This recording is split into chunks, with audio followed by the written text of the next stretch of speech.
He's here. He's there. Guys all over.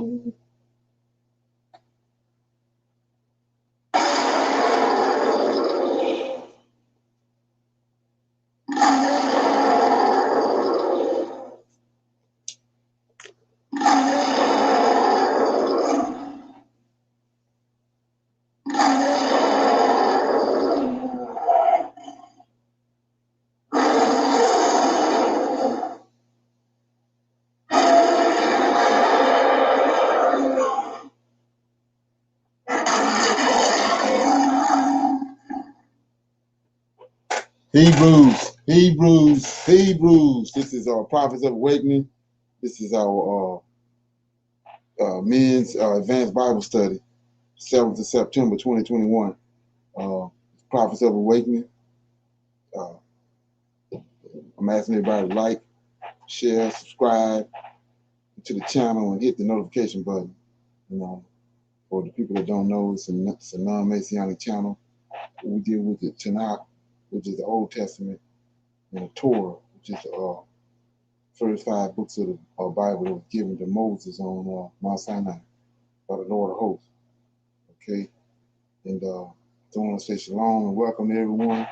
And we're going to be dealing with where are the lost tribes of Israel and the quest to find them. And I'm going to bring some more stuff in there with it. And but right now we're going to do a moment of silence, prayer, psalms, and then do the current events. Okay.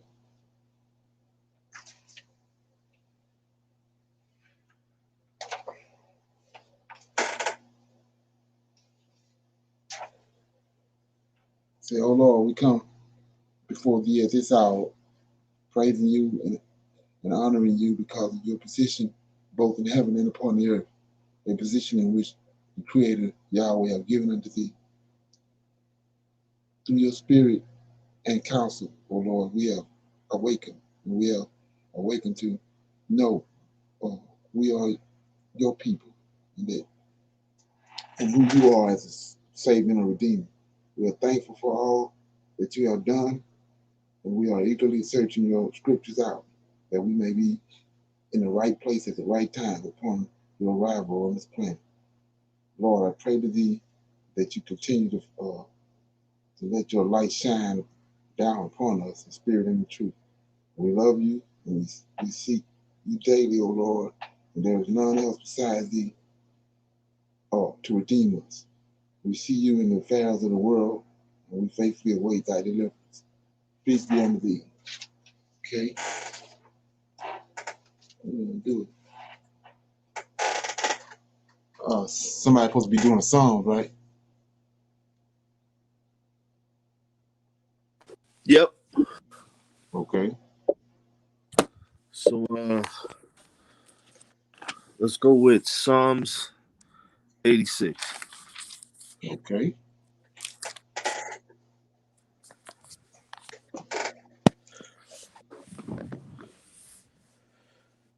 You ready? Okay, yeah, I got it. Psalms 86 is a prayer of David. Verse 1, it says, bow down thy ear, O Lord, hear me, for I am poor and needy. Preserve my soul, for I am holy. O thou my God, save thy servant that trusteth in thee. Be merciful unto me, O Lord, for I cry unto thee daily. Rejoice the soul of thy servant. For unto thee, O Lord, do I lift up my soul. For thou, Lord, art good and ready to forgive, and plenteous in mercy unto all them that call upon thee. Give ear, O Lord, unto my prayer, and attend to the voice of my supplications. In the day of my trouble I will call upon thee, for thou wilt answer me. 8. Among the gods there is none like unto thee, O Lord, neither are there any works like unto thy works. All nations whom thou hast made shall come and worship before thee, O Lord, and shall glorify thy name. For thou art great, and doest wondrous things.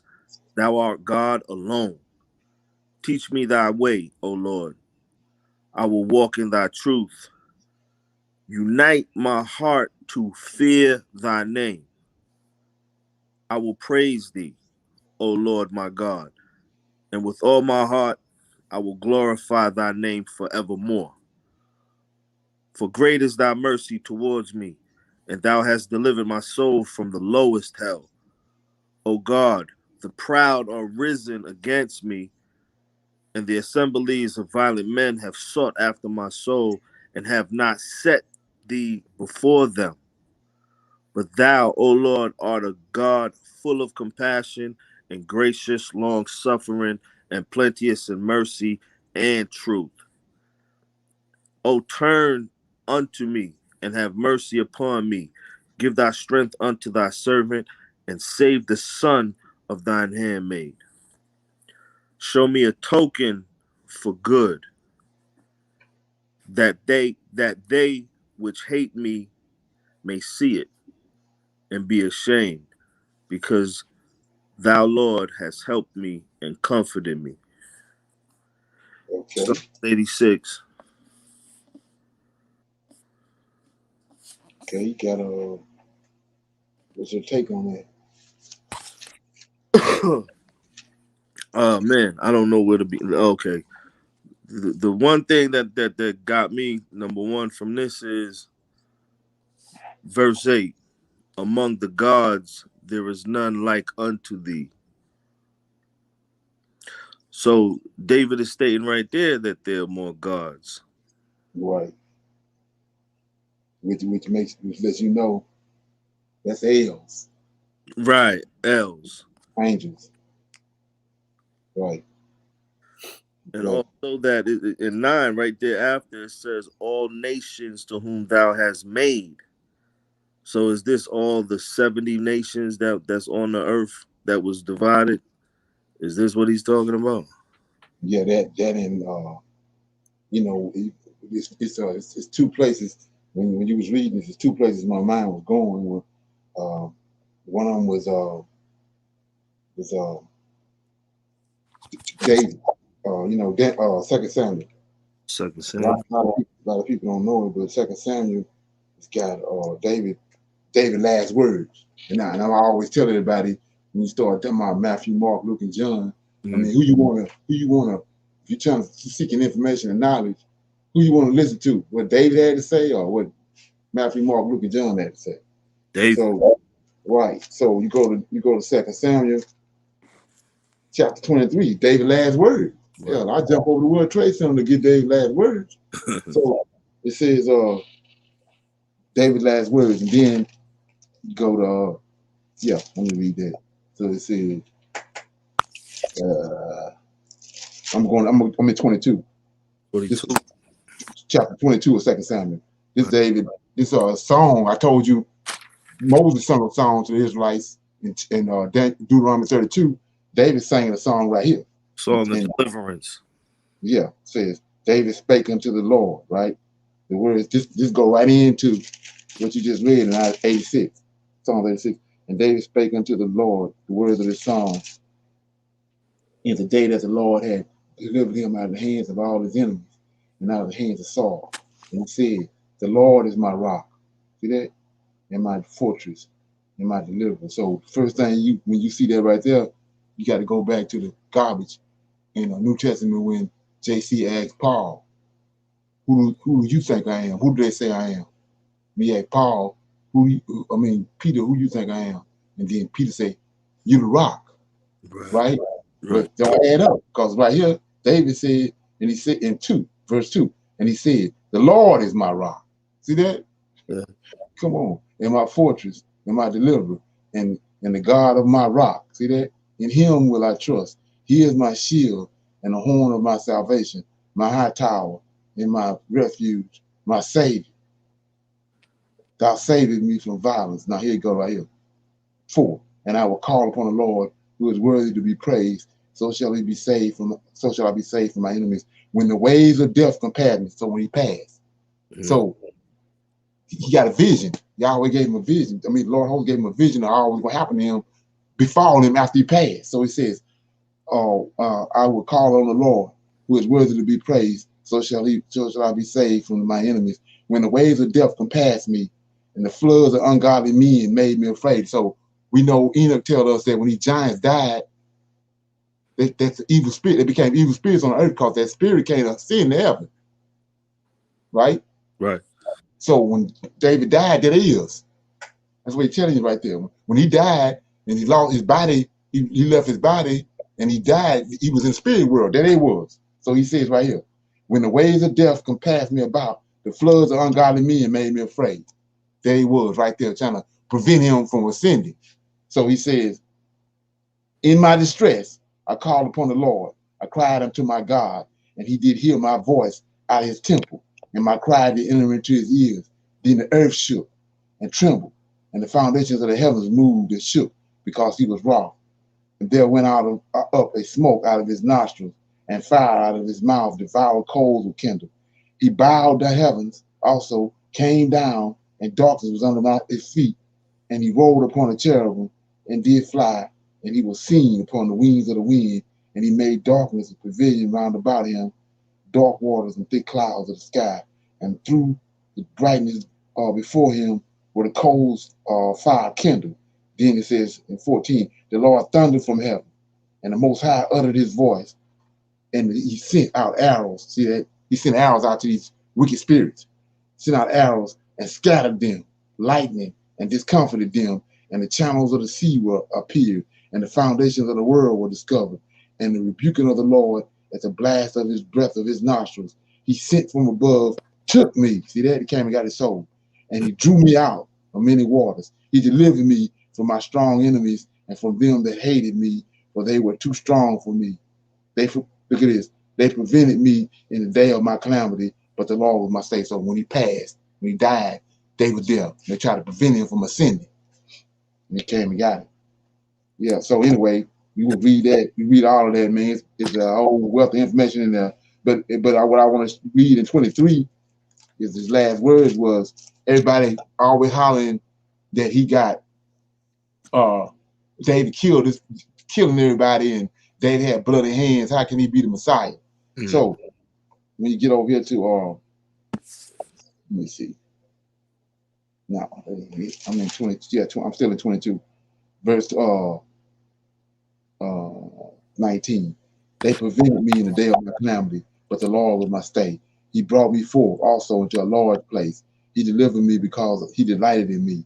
The Lord rewarded me. Here you go, right here. The Lord rewarded me according to my righteousness. See that? And according to my cleanness of my hands, have he recompensed. So he recompensed righteousness on David right here. For I have kept the ways of the Lord, and I have not wickedly departed from my God. For all his judgments were before me, and as for his statutes, I did not depart from them.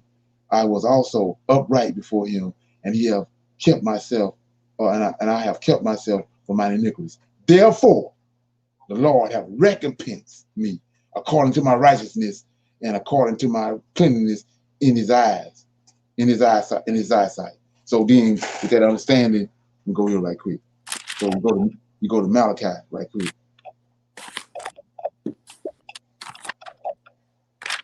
Malachi, and that's what this is what chapter 4 talking about.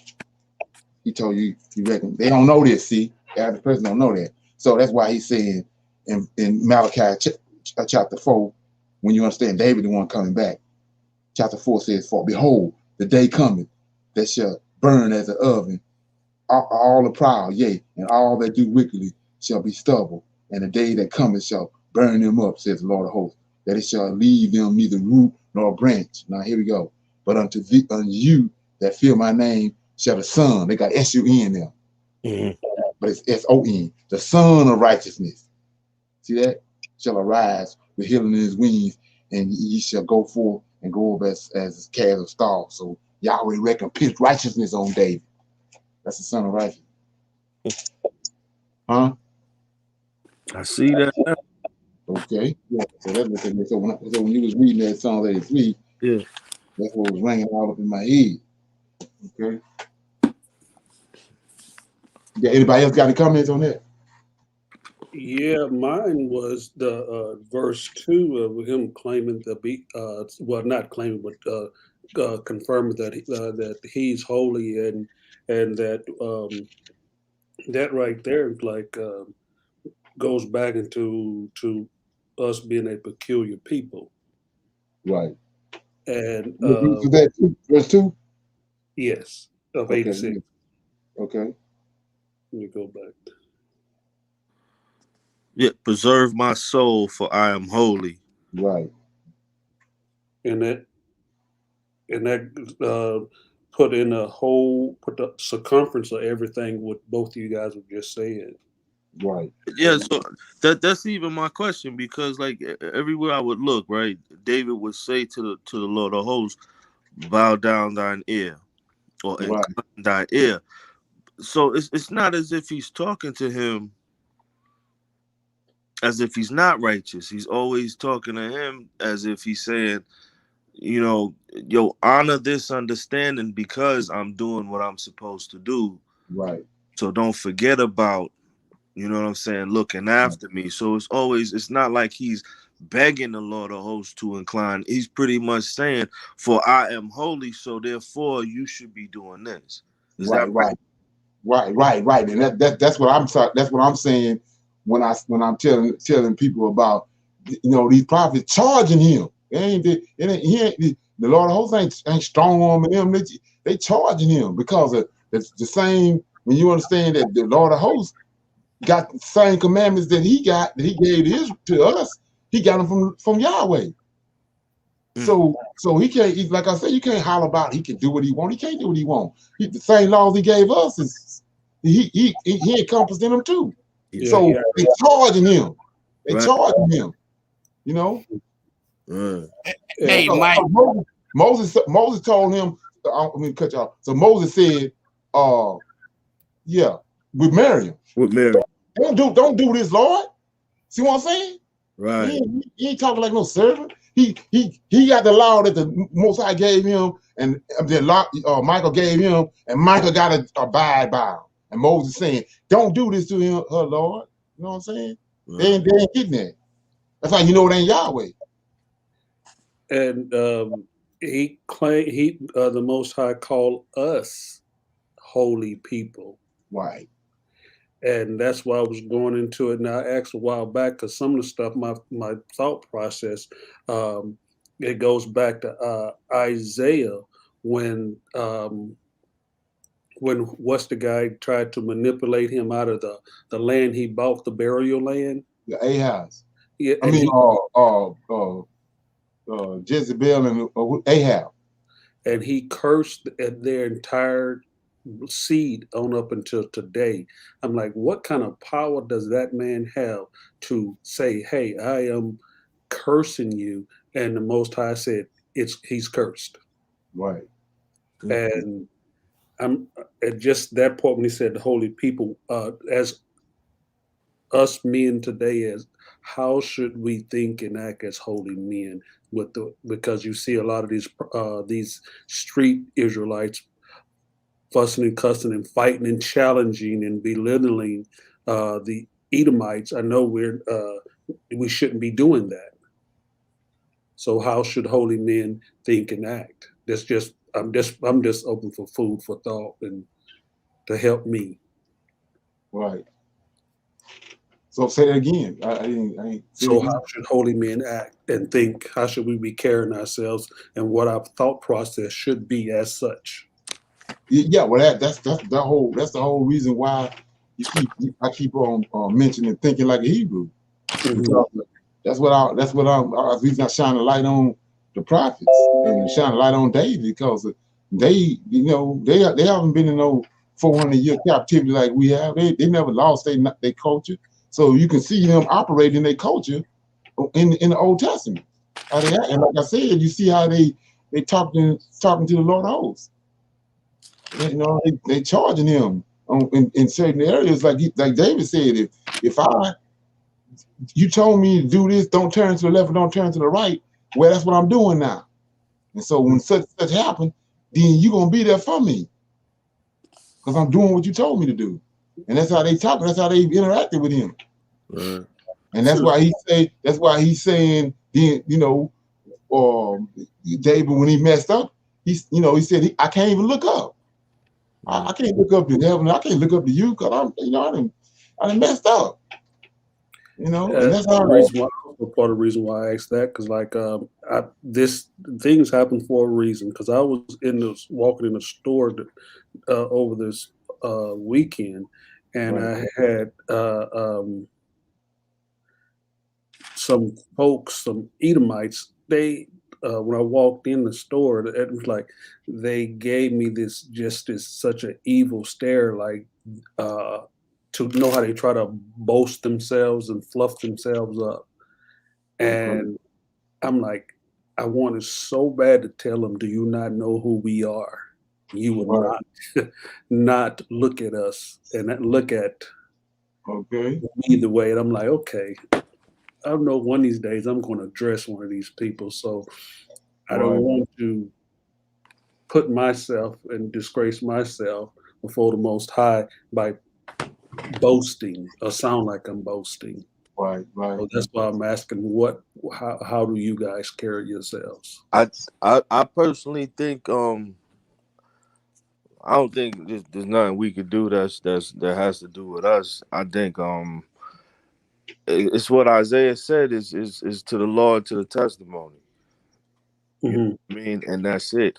I think this whole thing about being spiritual and stuff that came with the New Testament. Right. Exactly. I haven't found anything in the Tanakh that told us to be a spiritual people. No, it told us to follow the law, statutes, and commandments.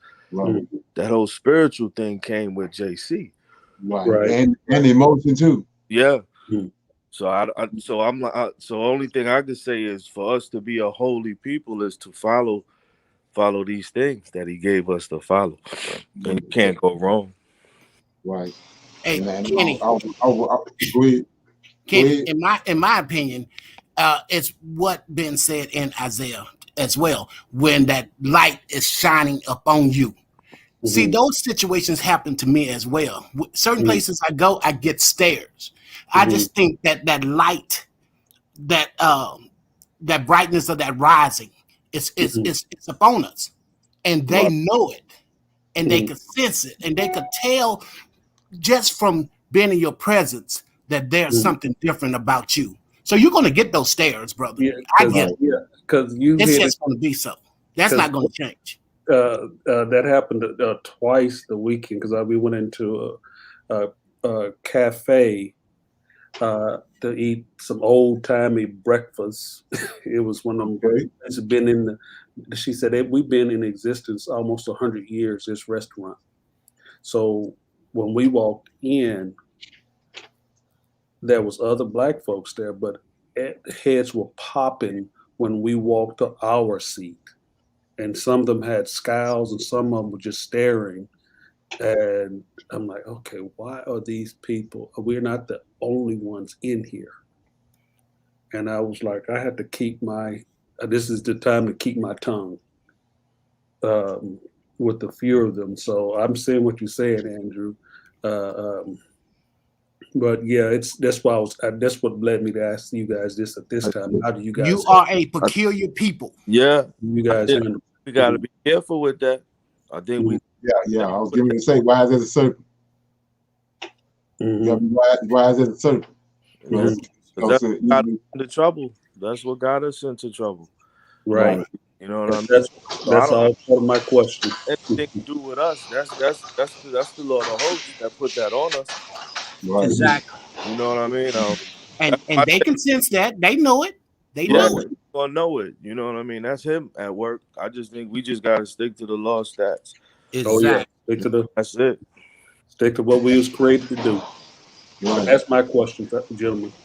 Right. It goes back to he's saying not giving your pearls to swines too, because you don't necessarily need to hold no conversation with them. Exactly. That's what I do. I just don't worry about it. I hold my head up high. Right. And if there's a time for me to get a little, I don't want to say prideful, but I take pride in myself because I am a servant of the Lord of hosts. So I'm gonna hold my head up high when I walk past. Right. Yeah, and Right. that's it didn't fade or phase me, but my mind was like, why is everybody following us from one end of this rest to the next one, looking at us? Right. And I'm like, there's a couple other black families out in here. What's the? And then I watched another black family come in. They didn't raise their heads. So I'm Right. like, okay. Well, I said, I know I took a shower, I'm clean, I brushed my teeth. So, but it was That's just the Lord of hosts that's put that shine upon you. He done made Right. his face to shine upon you. Yeah. Glowing. mm.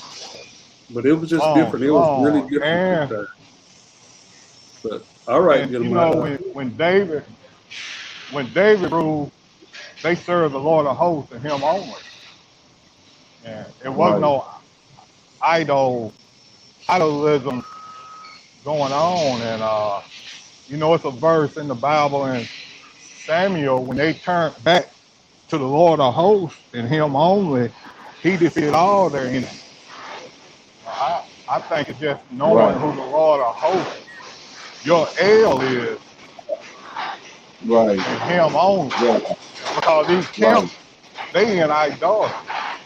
They bring that Right. first commandment, that great commandment. Right. Exactly. You're right. Mm. Yeah, let me answer this. Let me deal with this question right here. It says, Shalom, bro. It says, from your studies, have you seen any scriptures explaining why Michael disputed the devil concerning the body of Moses in Jude 1:9? Anybody got any comments on that?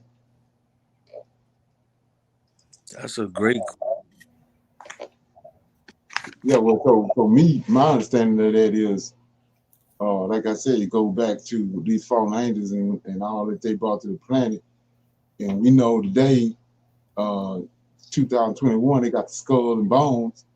And the whole thing is that they got the skulls of all these famous men that died. And so they go way back. So we know that when Moses came off of Mount Sinai, this is me talking. So we know when Moses came off of Mount Sinai, didn't he have to put that thing over his head Right. and cover his head up? So they trying to get that. They want that skull. That's the way I look at it. So these angelic beings and these demons was trying to get in possession of Moses' body. He was glowing. Right. He was. Yeah. Right. You know, this witchcraft stuff, they do fall and think that the remnants of their spirit is remaining in that marrow. Right. And Exactly. and you know back home then they do that voodoo stuff, and what's the first thing they want to collect and pick up is bones. Right. Yeah. So You remember? something that's to it that we don't know, rightfully don't know, and don't want to know what it is what they find an interest in, because they probably think it's going to give them immortality or something. Right. And then they know, like I said, they know, they didn't gave us a watered down version of understanding. But we see that it was something going on with Samuel Bone. You know what I'm saying? And when the witch in Endor, when Saul was trying to deal with it, there was something going on with him because of the anointing that was on Samuel. Yeah. Right. Okay. Hey, if we can go back to Psalms 86, when we was talking with Leonard, when you was expressing that the prophets and David was able to charge the Lord of hosts, I think Right. the answer to why they can give him those charges is in verses 5 and 15, or Psalms 86. And Mike, Psalms 86 is one of my favorite Psalms. I love Okay. that. That's what I read it once a week without a doubt. Wow. Yo, that's Yes, big. yes. But the reason I feel like, in my opinion, in Psalms 86 and 5 and 15, they could give them a charge is because of what is written there in those Yeah. verses. Okay. It says, "For thou, Lord, art good, and ready to forgive, and plenteous in mercy unto all them that call upon thee. Right. So in 15, that thou, O Lord, art God, full of compassion and gracious, long suffering, and plenteous and merciful, in mercy and in truth. Right, exactly. And he proved that. Not only did he prove that to these prophets and the men he came in contact with, but he proved it to Yahweh. That's how we know JC ain't nothing but a JC of farce. Because he was there from the beginning with Yahweh and he didn't prove himself righteous and steady and steadfast, all this stuff they're saying from day one all the way to the day. That's why he the Lord of hosts. He didn't prove himself. And Leonard, what scriptures? What book does that say? Well, the Lord of hosts said there's a time for killing, there's a time for love, there's a time for peace, there's a time for everything. Well, during David's warring with the enemies, that was the time. Right. Okay. And when Ecclesiastes. That was in the book of Ecclesiastes. So when there's a time and season for all things. Yes. Right. So how could you charge him with blood on his hands if he was the instrument or tool that the Most High used? Right. Exactly. But that's somebody. That's what I mean by that's somebody with a lack of understanding. You know, understanding. But even the Lord of hosts told him that you're not going to build a temple because you're a bloody man, and I'm gonna let your son Solomon build it. But I showed you in 2 Samuel before David passed away. After David passed away, he recompensed that. He cleaned David up. He recompensed righteousness on him. So you can't bring that up no more. I mean, and like I said before, it kills the New Testament when you start seeing this stuff, because just like with Zerubbabel, he said, I've caused thy sin to pass away from thee. Come on, man, that killed the New Testament. He right here, he talking to Zerubbabel. He said, Joshua. He said, I didn't cause your sins to pass away. See what I'm saying? So how you got somebody from the beginning of time destined to go to die on the cross for mankind when let's look at it, man. I mean Zechariah or Haggai. Which one? Which book? Haggai. Okay. I think it's Haggai. No, it's Zechariah. Let me get it right quick. I think it's in chapter 6.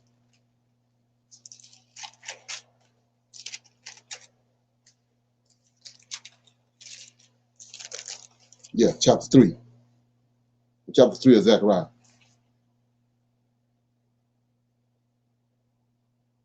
You there? Yeah, got it. So this one, he got two anointed ones. They're getting ready to leave Babylon, so he got to identify the two anointed ones before they can go anywhere. Just like what's getting ready to happen now. The two anointed ones got to show up. So it's Zerubbabel and Zechariah. So it's Zerubbabel and Joshua. Joshua, that's the high priest. And he showed me Joshua, the high priest, standing before the angel of the Lord, and Satan standing at his right hand to resist him. And the Lord said unto Satan, the Lord rebuked thee, O Satan, even the Lord that have chosen Jerusalem rebuked thee. It is not this brand plucked out of the fire. Now Joshua was clothed with a filthy garment and stood before the angel, right? And he answered, the angel, right? And he answered and spake unto those that stood before him, saying, take away the filthy garment from him. And unto him he said, behold, look at this. Behold, I have caused thine iniquity, that sin, to pass from thee.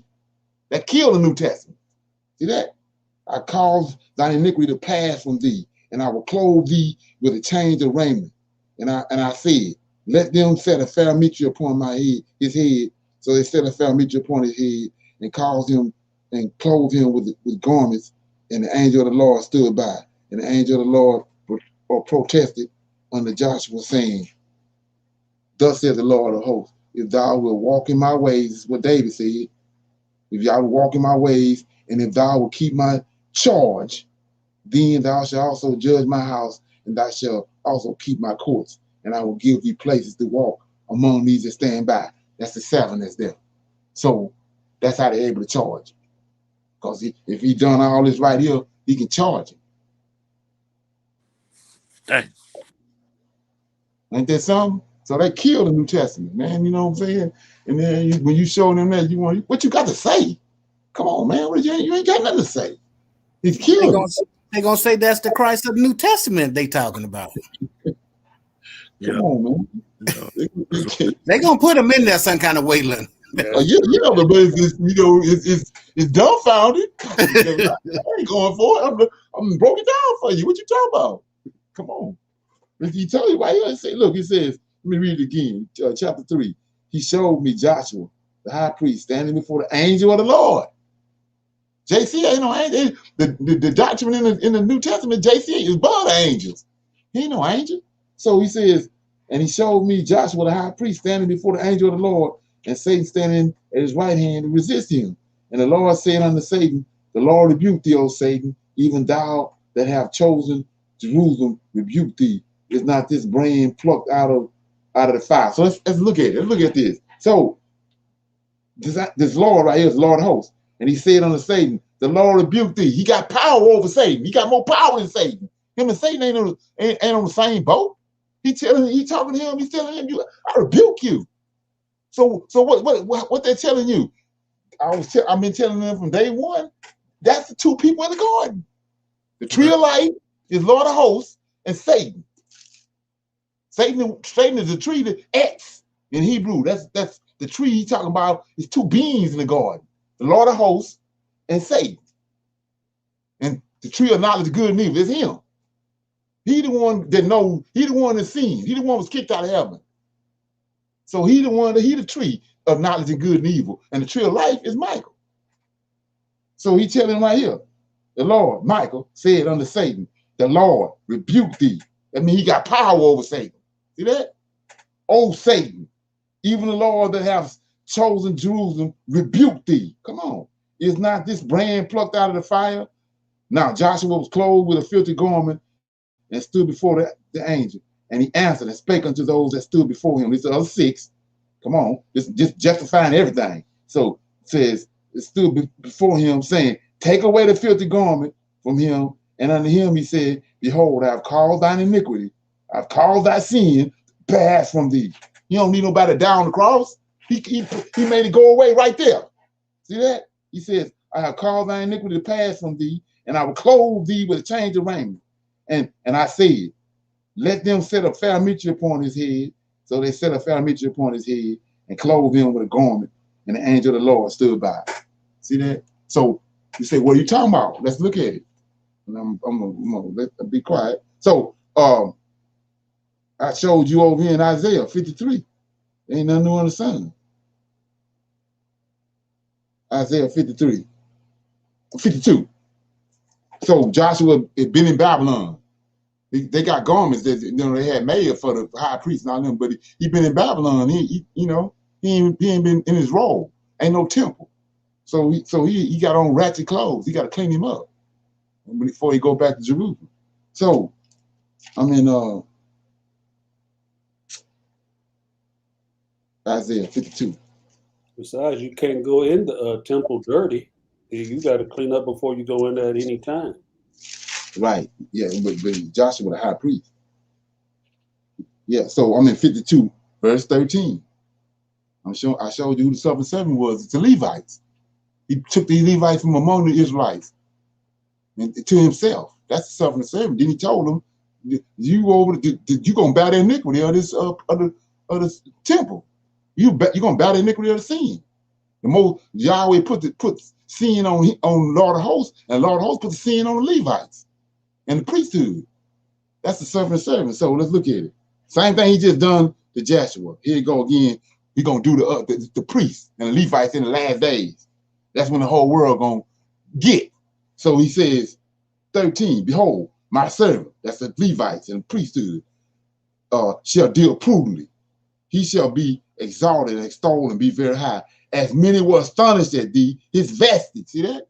That's what was wrong with Joshua. His vestige was so marred because it's been 2,500, 3,000 years, more than any man, and his form more than the sons of men. So shall he sprinkle many nations. The kings shall shut their mouths at him, right? For that which they have not been told, because Esau had lied to them. See that? They shall see. And that which they have not heard shall they consider. There it is, all day long. Okay? Yeah. Anybody got anything else on that? The last verse, so shall he sprinkle many nations. You know who adopted that phrase? JC? No, the Catholic Church. Oh yeah, right. Mm-hmm. That's what they get. That's where they get it all from. That's why they had to dilute the Old Testament so we couldn't see it. And we say, well, you doing what Israel was doing. You know, most had to open our eyes up now. We looking right at it. That's why they get the sprinkling concept. Right. That's what ain't but one person on the planet that sprinkle, and that's the Levites, priesthood, and the high priest. Like I say, you don't see them talking about Biden sprinkled somebody, or you know what I'm saying? It's only one person do sprinkling, whether you're in the Bible or out the Bible. It's a high priest and the Levites. Nobody else. The Druids, they ain't sprinkling nobody. Come on. What do you call them? All of them, Buddhist monks. I don't see them sprinkling. Yeah, they ain't sprinkling nobody. They ain't got no. Yeah. So it's like I said, it's hammer time, man. You can't get out of this. If they was able to sprinkle, then they should be able to heal this COVID, right? Right. That's my point. That's the book of Mark. Right. What they're supposed to do in the book of Mark. Right. Especially with the so-called power that JC supposed to have after he came back after 3 days and 3 nights in the earth. So why you not speaking to seeing like this Lord host just done with Joshua? Why the mega pastors and the rabbis and all them ain't telling this COVID to get on by this business? Same way he just did with Joshua sin. Yeah, exactly. Because they ain't willing that kind of power. Yeah. Hey, go back to them 3 days and 3 nights. Anybody really did the math on that? There was no way he was in the earth 3 days and 3 nights. I did the math on it. Okay, so he went in the grave Friday night, late. Right. In the 11th hour or something like that. Right. And by Sunday morning, he was gone. How is that 3 days and 3 nights? It ain't. It ain't. Can't believe it though. But you got to see this how deep that rabbit hole go, because man, it's deep. Yes, sir. Yes, sir. Right. Those Israelite Christians, and they done put it all together to mix that up with Daniel's. Is it Daniel's 9 in the midst of the week? That's Daniel's 9. Right. Exactly. So now they figuring it out to say that he passed on Wednesday, or he was. It said the day before the Sabbath. Wednesday is the day before the Sabbath. No, it's not. No, what he supposedly rose, I guess, around there. But for the 3 days, they got to put that with Daniel's 9:25 to say he passed in the midst of the week. Right. Yeah, right, exactly.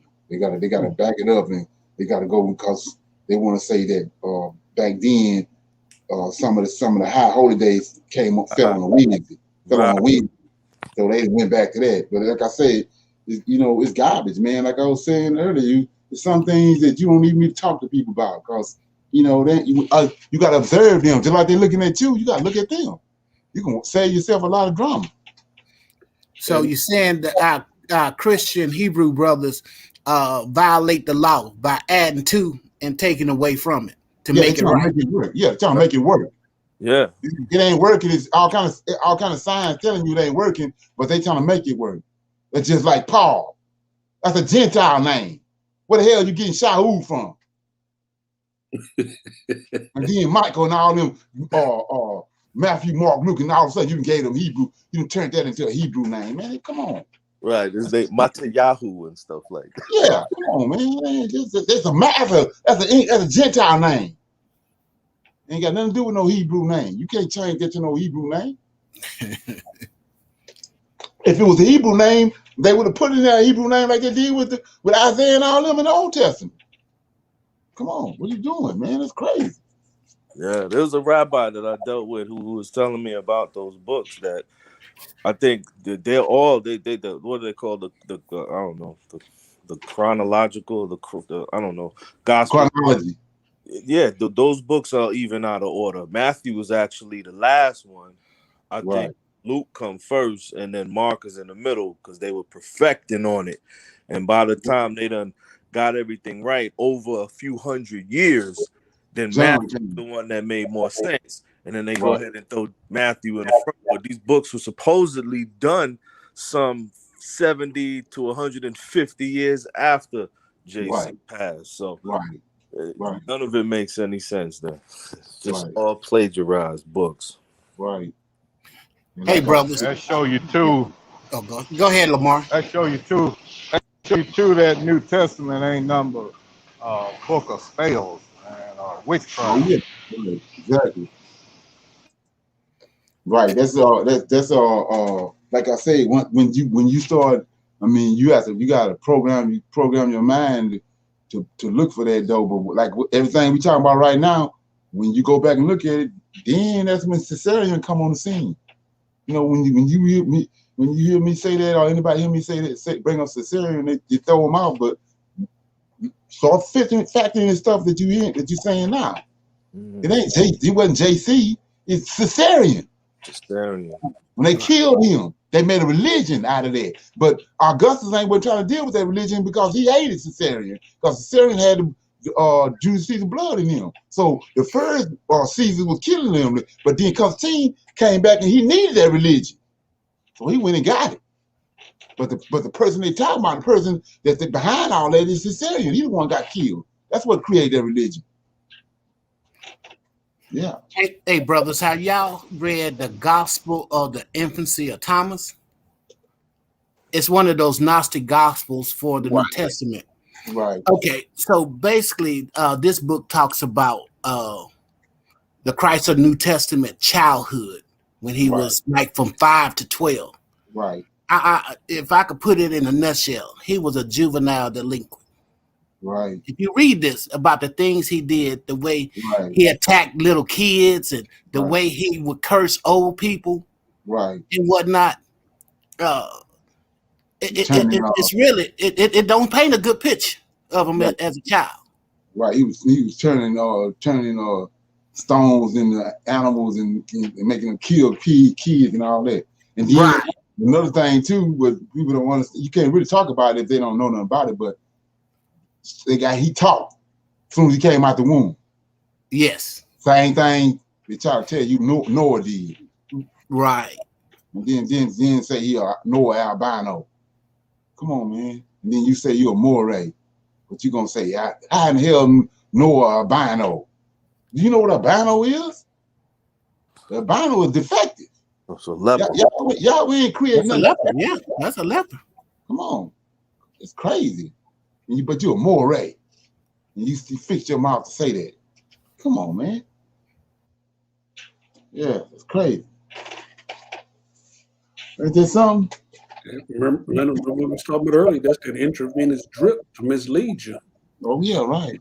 Hey, over in the New Testament, when they say, you know not what you worship, I think Christ said that, or whoever. Say, you know not what you worship. Right. He didn't lie.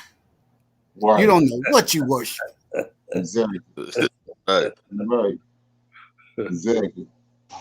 Yeah, let me get Paul even admitted he tricked them. Right. Yeah, he said that. Right. Exactly right. Let me get some of these current events. Going to the lesson.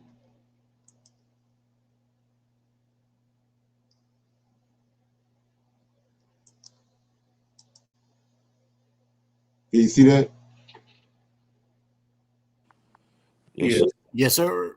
says Israel's COVID surge shows the world what's coming next. So what he's saying is, they had Israel supposedly had vaccinated their whole country, and they was like the model for overcoming the COVID vaccine. So it says Israel, once a front runner in the global race to move on from COVID-19, is now one of the world's biggest pandemic hotspots.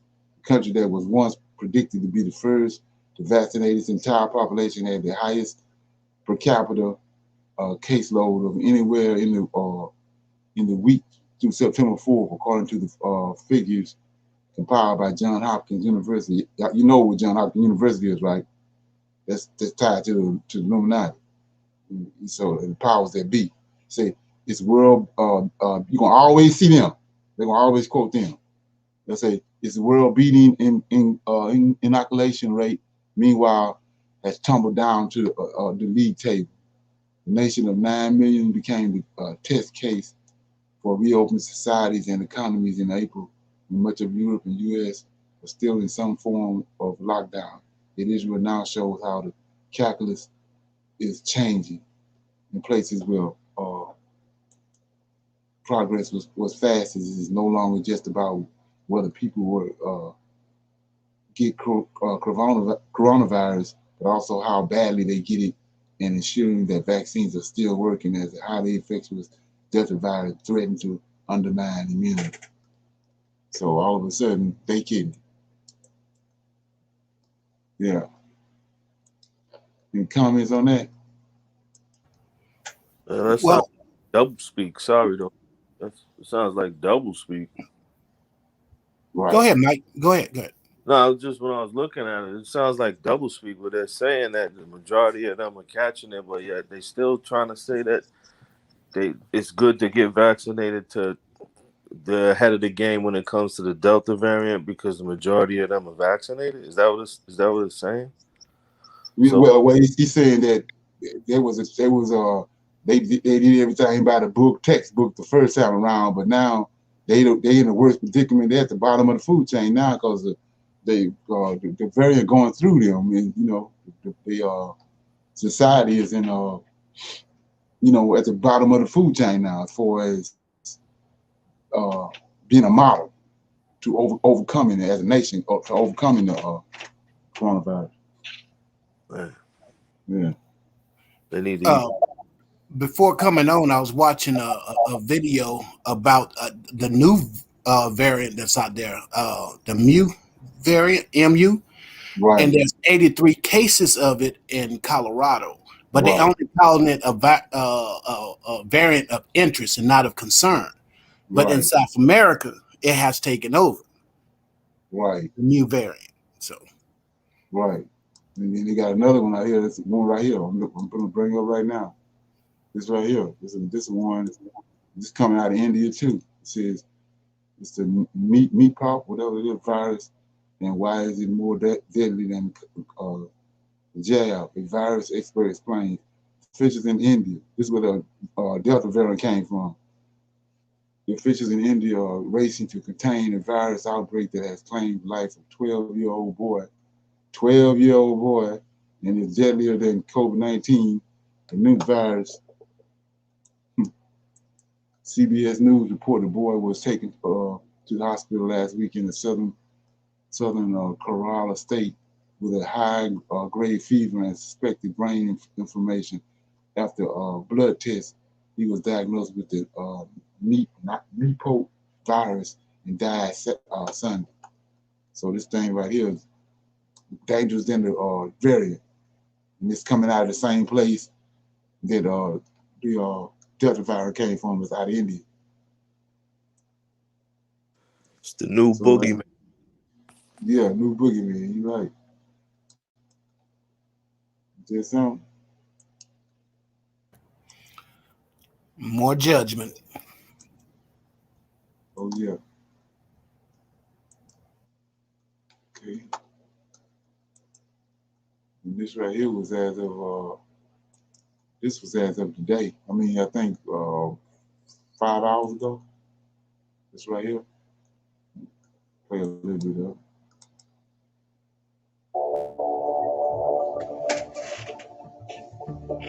Some say records are to be broken, but when it comes to the global supply chains breaking, records come with a very dark side. Only this year, supply chains were plagued by a myriad of disasters. The Suez Canal accident, interruptions caused by extreme weather, and most recently, port shutdowns, driven by the new virus outbreaks in Asian countries.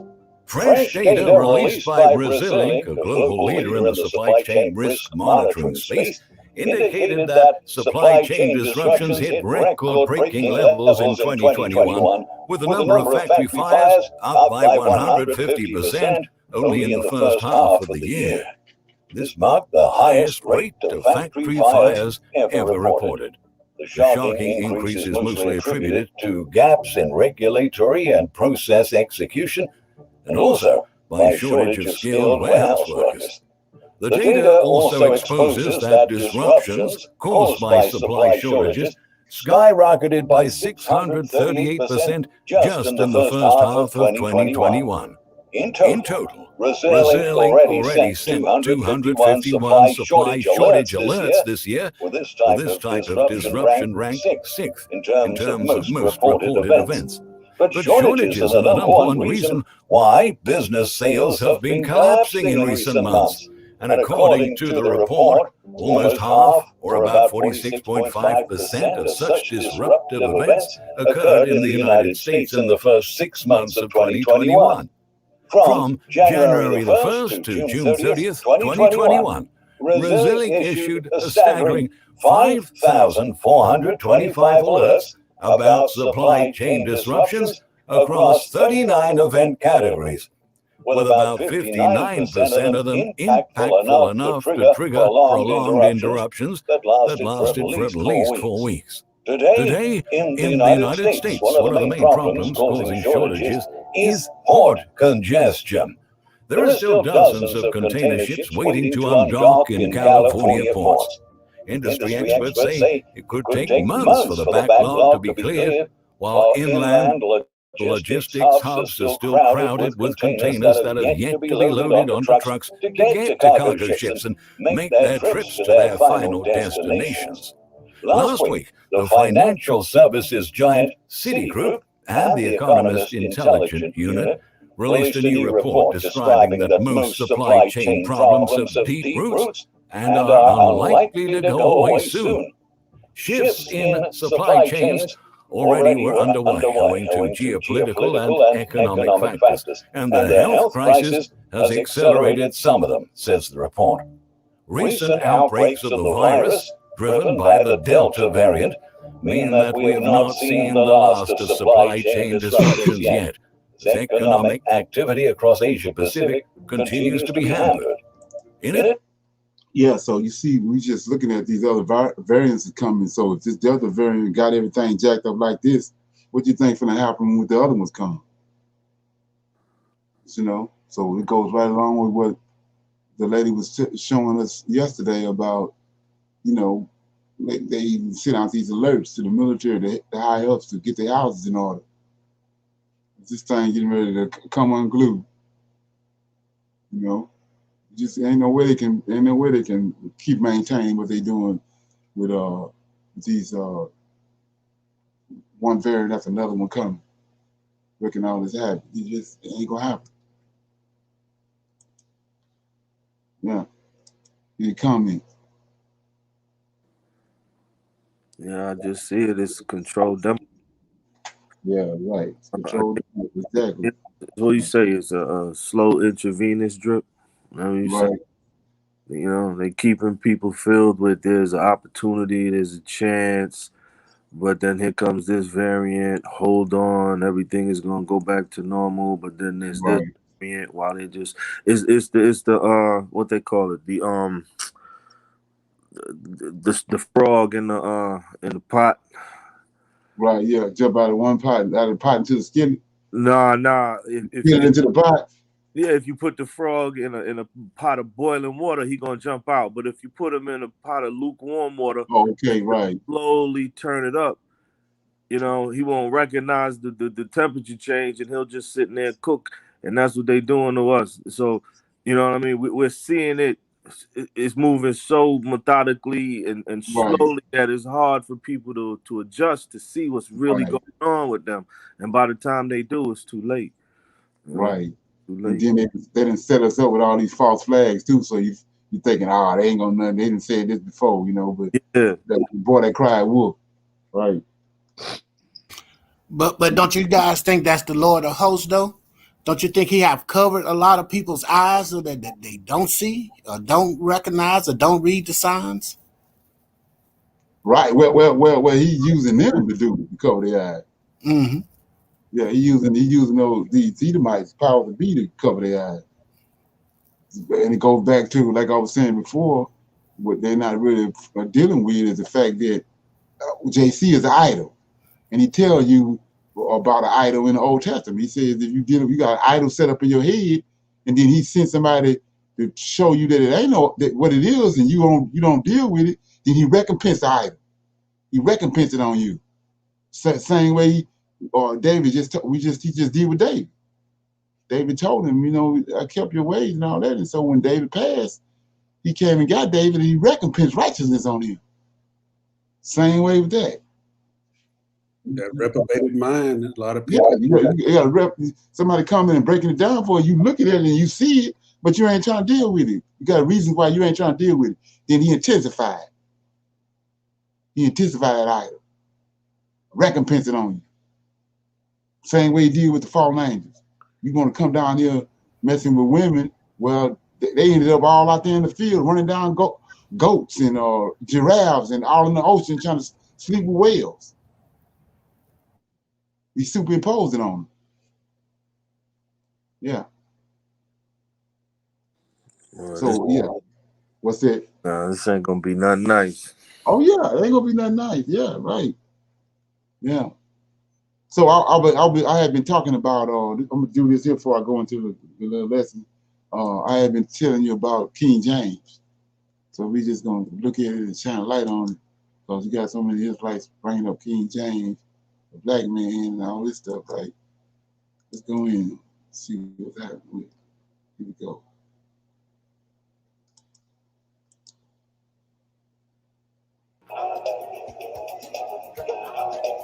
The Black Excellence and Abundance Channel.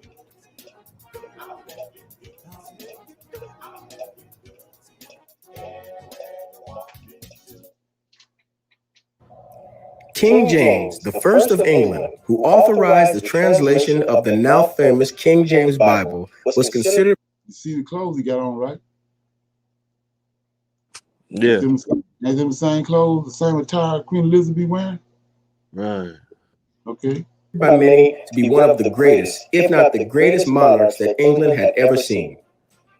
Through his wisdom and determination, he united the warring tribes of Scotland into a unified nation, and then joining England and Scotland to form the foundation for what is now known as the British Empire. At a time when only the church. What did the British Empire do to us? When they part of the slave trade? Right. Yep. Okay. So how in the hell is he an Israelite? I was telling you, there was Edomites. They was mingled when they went to Europe. When they left in 70 AD and they went to Europe, they were mulattoes. Then now, like the Most High said, after the 4th and 5th generation, they didn't white it out. Now they look the way they look now. But when they went there, they was mulattoes. That's what Hitler talking about. Hitler said that these Jews came over here and brought these Negro features over into Europe. That's Esau. And so let's look at it though. So what the curses say? That you're gonna be at the bottom and not at the top, right? Right. Well, how can he be an Israelite with all the gab he got on, all the money and all the power he wields? The Israelites been relegated to the bottom of the food chain, right? Right. He a king. You know, damn Israelite, man. Right. Come on, let's play it. Churches of England possessed the Bible in English. King James' desire was that the common people should have the Bible in their native tongue. Thus, in 1603, King James called 54 of history's most learned men together to accomplish this great task. At a time when the leaders of the world wished to keep their subjects in spiritual ignorance, King James offered his subjects the greatest gift that he could give them. No, we found all kind of loopholes and hooks all in the King James Bible. They didn't hook finagly, right? Right. Yeah, he behind it. He just told you when he got 50-something million. He didn't want to behind it. He went and got bacon. So fancy bacon. Well, why did they draw these images of this dude like this though? No, he is black. That's what I'm saying. This is how he actually look, but he's an Edomite. So he still had like that strong of features, huh? Yeah, they was mulattoes. Same way when they raped the women on the boats. When we got to the plantation, they brought them people they gave them to us, and they went into down in the slave quarters just like the rest of the people. They had strong black features too, but they was fathered by the men on the slave boat. Boule. And you got to remember, it takes 4 generations for all that blackness to come out, for right, white it out. Right, it takes 3 to 4 generations. Right. And that's what nobody ain't factoring in today. They look like they look now, but that ain't how they look when they first went there. They had Negro features. The Jews in Spain and all that. Them was Edomites. There wasn't no Israelites. So them people in Spain, they were dealing with the Moray people then too, huh? The Moors. Right. It was Sephardic. That's what I keep on saying. So Sephardic Jews. That's the ones left in 70 AD, and Esau got 12 sons just like Jacob do. Right. So they ain't number cousins. So they allowed Herod and his lineage and all them to have safe passage to Spain in 70 AD. So how can it be Israelites? Then we already know the Israelites is on the west coast of Africa. They can't be in 2 places at the same time. Either they're on the west coast of Africa or they're in Europe. Come on.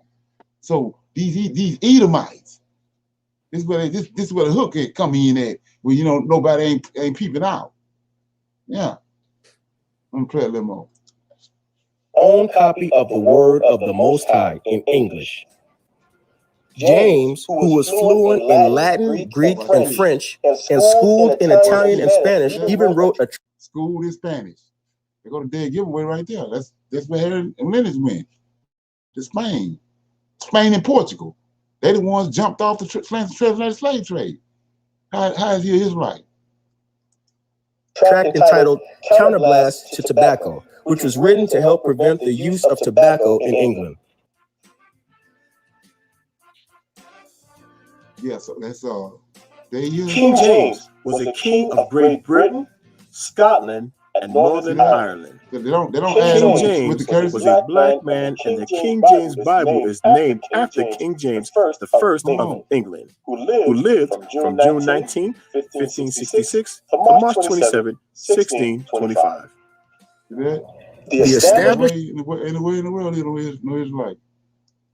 So that's you want to watch all of that. It's King James, the Black King, who had the Bible translated in English. I just thought I was shining a light on that when I saw that. As picture is worth 1,000 words. Yeah. Okay. So I'm gonna open up for the Q&A. Anybody got any questions or comments about anything before we go into the lesson? We'll be dealing with Lost Tribe. More questions or comments about nothing? Everybody good? Yeah, Leonard, I got a question. Okay. I know that the scriptures doesn't answer this, but I was going to ask you your opinion. How long did the 10 plagues of Egypt last? Now, we know that Moses, when he went to Pharaoh, he was 80 years old, and Aaron was 83. Right. And when he passed away, he was 120 years old. So those plagues had to last over a course of a certain period, because when he went to Egypt, he was 80 years old. So when he left Egypt, he was 80 years old. Now, my thing is, throughout the scriptures, we see that 40 is judgment. So I'm saying that it lasted 40 days. Because we know that. Go ahead. That makes sense. So we know it was within a 12-month period. Right, exactly. So just doing the math on the age of Moses when he talked to Pharaoh and when he left out of Egypt, that and knowing that Most High do his judgment over a course of 40, where it's 40 years, 40 days, or whatever. That maybe perhaps those plagues went about 40 days long up on Egypt. Yeah, you can say that. Yeah, you can say that. Okay. Right. Yeah. And like I said before, believe it or not, from prior experiences, when you bring that type of stuff up, the Most High bring it right up. You're gonna run right into it. Right. You never fail. They got it's in some book that they didn't think they need to take out, and you're gonna run right up on it. Right. Who are the And also, Amorites today? oh, go ahead. Go ahead. Who are the Amorites today? Well, to me, like I said before, they got us all tricked off and everything, but those people that's over there in the land of Israel now, they call them the Palestinians. I think they descended from the Amorites. Because we gotta look at Most High said that, they saying that those are Israelites. He said he ran them out the land. He said none remain. Let's say it's a group of people there that's been there for a long time. They dark skinned and them Israelites, but the Most High ran Israelites out. Which one is it? He left them there or he ran them out? Which one is it? He said none remain. So those people that's still there, I think they was, they descended from the people that was around there, like the Palestinians and the Amorites and those 7 nations. See that right there ties into that dream, that 400-year dream that Abraham had. Right. He said the time of the Amorites. Right. So they still around. So I mean that ain't been fulfilled then, right? No, they ain't. I was telling you too also that those Amorites they're the ones with the long necks. That's when you see me pointing out long necks, that's the origin of it. They're the ones that had the long necks. Akhenaten, Tutankhamun had long necks. And those Amorites hated Israelites. You think Esau hated Jacob? Those Amorites hated them with a passion. And they those Amorites tied to the Philistines. So my thing is, it's the fulfillment of the Amorite is tied to the 400-year prophecy that Abraham had, right? Right. In Genesis 15:13. Right. Right. He said to the fourth generation. Right. Right.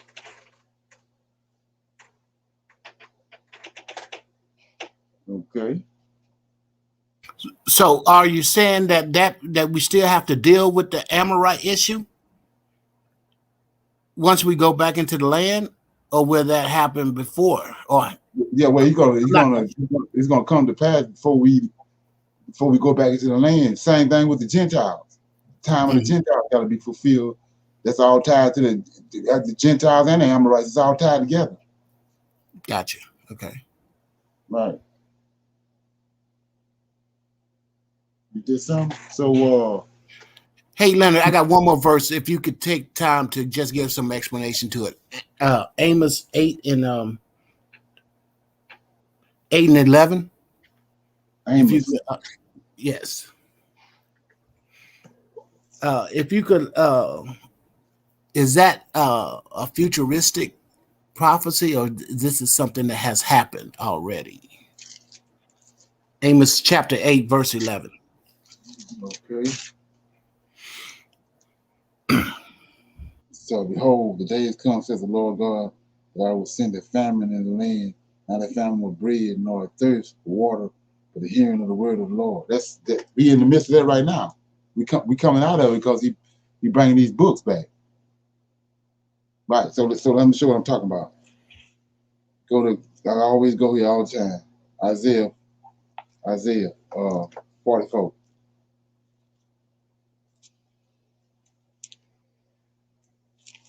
Isaiah 44, 1 through 5. I'm going to read this verse again first. Amos 8 and 11. Behold, the days come, says the Lord God, that I will send a famine in the land, not a famine for bread, nor a thirst for water, but for the hearing of the word of the Lord. Right? Now, I'm over here in Isaiah 44, 1 through 5.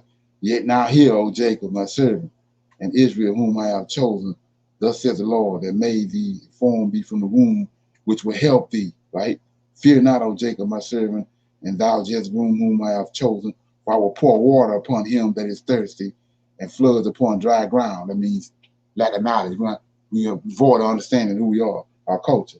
I will pour my spirit, see that, upon thy seed, and my blessings upon the offspring. They shall spring up as among the grass, as willows by a water course. When you know anything about willows, one at a time. 5. And one shall say, I am the Lord's. And another shall call himself by the name of Jacob. And another shall surname himself, or with his hand, unto the Lord, and surname himself by the name of Israel. So they get that information. The word of the Lord coming back, knowledge. We get in the books, find out who we are, and coming back to the knowledge of who we are. That's tied to Amos 8 and 11. Great. Yeah, that's a great precept. Right. But for the longest, we didn't know who he was. It was like he said, behold, the days come, says the Lord, that I will send a famine in the land, not for bread, nor for thirst of water, but for the hearing of the word. That's where we was at until recently, until this Isaiah 44, 1 through 5 came into play. We started waking up, finding out who we were. You see that? Yes, sir. Yes. Like I say, that's a wonderful precept to associate with Amos 8 and 11. Okay. Yeah. Yeah, let me see what this brother talking about. It said Genesis 10, 13, Mezarine begot Kuzlam, and I can't say nice, Philistine, and Amalek was a Philistine, so Esau was a Philistine whose roots are from Egypt. Did Egypt turn white after the Lord drowned them? No, that's what I'm saying. That's the thing about it. What people not understanding about this whole thing was it was all black folks at first. He turned Cain white. And so when you understand what Moses said, Aaron said when he turned Miriam white, he says that don't make her as one that's dead, that's sin. But they didn't hoodwink us over the process of time that we see him, we don't see that. We don't see that. That most of there's a problem with that. That's what I mean by how can you read in Book of Enoch and talking about Noah was albino? That's wicked as hell. That's defects. So when you see that, he telling us when you write about the scriptures, when you see that it's a problem. Ain't nothing good about that. It's a problem. You know? Yeah. So it's after they came on the scene, like I said, even with the Aztecs, they was people of color. But when those conquistadors came, they Anglo-Saxons. They came in and wiped the area out. Egypt, when the Greeks came, the Greeks ruled the world for almost 600-700 years, if not more. And they came in, all those people. I think Alexander had something like 400,000 or 500,000 people with him while he was conquering. And he'd leave a bunch of them. When he conquered a country, he'd leave a bunch of them there, go to the next place, conquer, leave some there. And they wiped it out. They wiped everything out, lighted everything up. That's why the Egyptian looked the way he looked now, because they came on the scene. Hey, Leonard, remember when we was talking about earlier how Zepho came to Esau's grandson came to Egypt as well and fought there for a while, and as they conquered he was also bringing some of his supporting staff. Right. They breed in and breeding with the population. Mm-hmm. So Zepho and his group had a large effect on being in Egypt, lightening everything out too, until him and the king of Africa became enemies. Right. And then it went to Chittim, Right. and went from there. And then he spread, changed the skin color there too, because he was a general for two different kings. Right. Exactly. And he brought his host of supporters with him. Right. And like I was saying before, you know, people referring to the curses, you know, that's supposed to be the plumb line. They refer to the curses, but they're not applying them. So, example, when I'm talking about the transatlantic slave trade, he said you gonna acquire a wife, but these Europeans and Esau them gonna sleep with them. He ain't said nothing about we gonna sleep with them. So the man carrying the seed. So the Israelite, he ain't in no position to be sleeping with no woman. He can't even sleep with his own woman. The European out down in the slave house sleep with his woman. He ain't sleeping with nobody. So the person that's fathering all these people is Anglo-Saxons. Them ain't no Israelites. That's what the drama is today, right now. Now that he's waking us up, what we just read in Amos and read in Isaiah. So up until when Lincoln freed us, the black man wasn't no position to sleep with nobody. He couldn't even sleep with his own wife until the man let him sleep with her. So these Europeans was going around sleeping with everybody, fathering populating America. So you looking at a lot of people they ain't no Israelite. And like I say, when the Most High pulled his spirit out, Isaiah 44 and 1-5 didn't happen. He didn't pull the spirit out, but you don't see them reacting to it. It's the spirit rolling off them like water on a duck bag. They ain't no Israelite. Israelite gonna start vibrating and buck jumping when the Most High spirit get on him. He ain't gonna keep on doing the same thing. We looking at the time is up. So evidently he ain't no Israelite. You ain't reverberating to none of this stuff that's happening. Come on. So we all predestined with a choice, right? Yeah, right. And then it's about you know, like I said, the Most High, the seed is in them. You know, the seed that he talking about. The seed go all the way back to Abraham. I mean, back to Adam. You put the seed in Adam. From the umbilical cord to umbilical cord, you know, that's how it is. And so he told us in the curses that they gonna sleep with your woman. You ain't gonna have no power. You at the bottom of the food chain. You ain't desirable. You ain't in no position to sleep with nobody. You ain't fathering no kids. You sleeping with your wife when they let you in. But other than that, the European and everybody else running around the one fathering all the children, that went on for what? Hundreds of years. And then, like I said, they released us in Lincoln released us. And then for a long time, we sleep with our women. And then, you know. So that's what he meant when he say he'll leave us few in number. Yeah, he would do. He color it just like these people trying to color the population. Yeah, Lord Host telling us, I'm gonna color the population. I think it's in Barak. He told them he had fulfilled the promise to Abraham, Isaac, and Jacob. He was standing there looking at them. They was like the sands of the sea. But he said, but you gonna put it on your bank card. Then I'm gonna reduce it. This big buzzing population you see right here, I'm gonna reduce it down to nothing. Right. Because you wouldn't listen to me. So he the one behind that. That's, like I said, all you don't take a rocket scientist out to figure out if you want to cull the population, stop the men from having sex. So he cut them off. He cut them off for hundreds of years. They weren't able to do nothing. Everybody else was sleeping with their woman, but they wasn't sleeping with nobody. Yeah. So you gotta look at that. Them ain't no Israelites. Most of the people we dealing with ain't no Israelites. You know, like I said, you gonna They can't handle that, but you got. I mean, it's hammer time. You gotta deal with stuff that, the hardcore facts.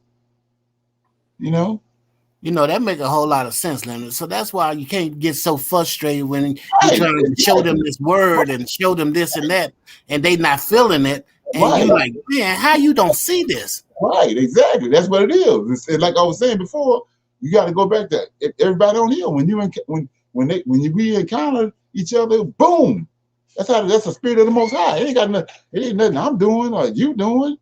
That's what that is. And if that ain't happening, then you got to say it's something wrong.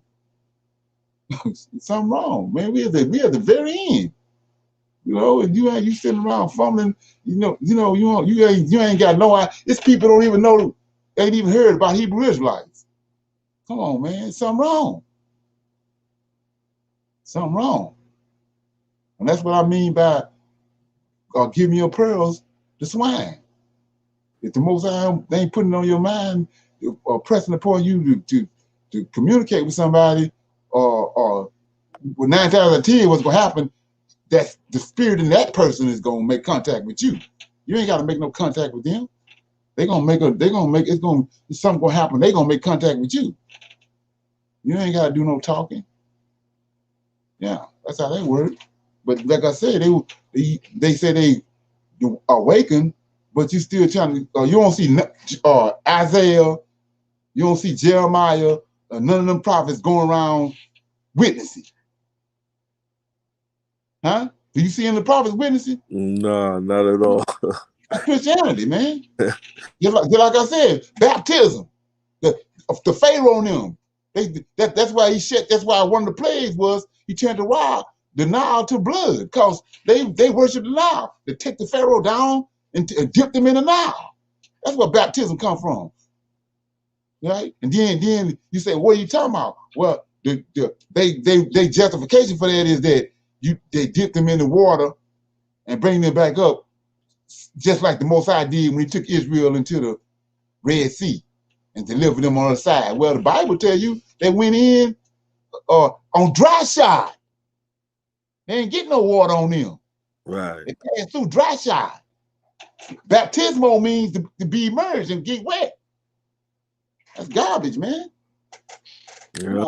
We went through it twice. Yeah. Jordan and the Red Sea was dry. Dry shod. And then we seen the other day where we know now he opened up 12. It was 12 pathways in the Red Sea. And each tribe went through each path, had our own pathway they went through. And they went through on dry lane. Come on. That's like I said, it's all garbage. Yeah. All that come into play when the Most High Spirit is poured out on you, because He's gonna show you that. He's gonna show you where it say dry shod. Yeah. Just like Moses. He said Moses, only Moses. Moses is no other prophet like unto Moses. That means ain't nobody coming behind Moses greater than Moses. Now all of a sudden here go this dude here, he greater than John the Baptist, greater than Moses. Come on, man. He just told you, and over here in Deuteronomy, there ain't no prophet since like unto Moses.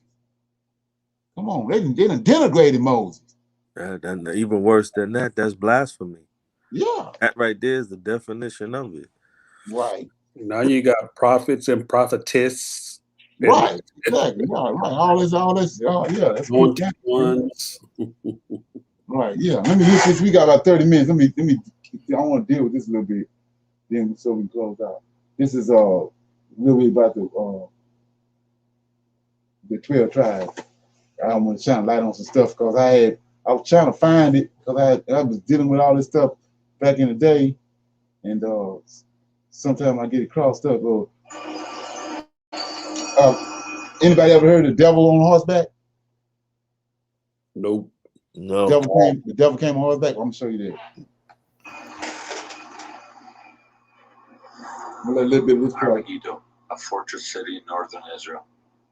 It is known to the world as Armageddon, a name synonymous with the apocalypse. But it won't happen before the Israelite tribes who once lived here return. Anybody recognize that voice? According to prophecy, the countdown No. to the apocalypse and final redemption begins when the tribes are found, one by one. So this is the challenge before us. How are we going to find millions of people that no one has noticed? When I say find them, I don't mean discovering a people that's never made contact with Westerners. I mean taking very obscure pieces of a puzzle and going to very remote, sometimes dangerous places on the earth, and taking those pieces and putting them together and seeing, does this accord with a biblical prophecy? I have been Sound like on a a Jew boy. and I invite you to What's go on that? this journey with me. Sound like a Jew boy. Yeah, that's old boy. I do a lot of, I watch a lot of documentaries and all that. They always using him too. In the early 1980s, I went to Edomite, Africa they to use him to document come the in plight and of the Falashas, the connect black dots, of you know, Ethiopia. lies, make it look like they connected dots.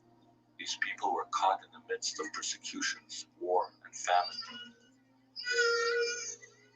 In 1991, the Falashas made international headlines when they were airlifted by the Israeli Secret Service to Jerusalem. What was little noticed is that the Israelis acted only after the chief rabbi ruled that the Falashas were descendants of the lost tribe of Dan.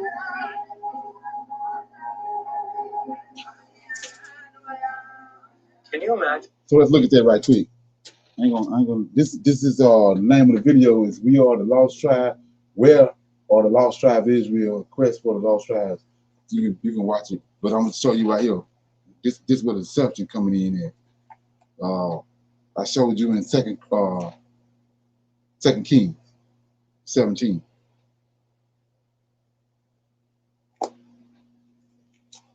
Second Kings chapter 17.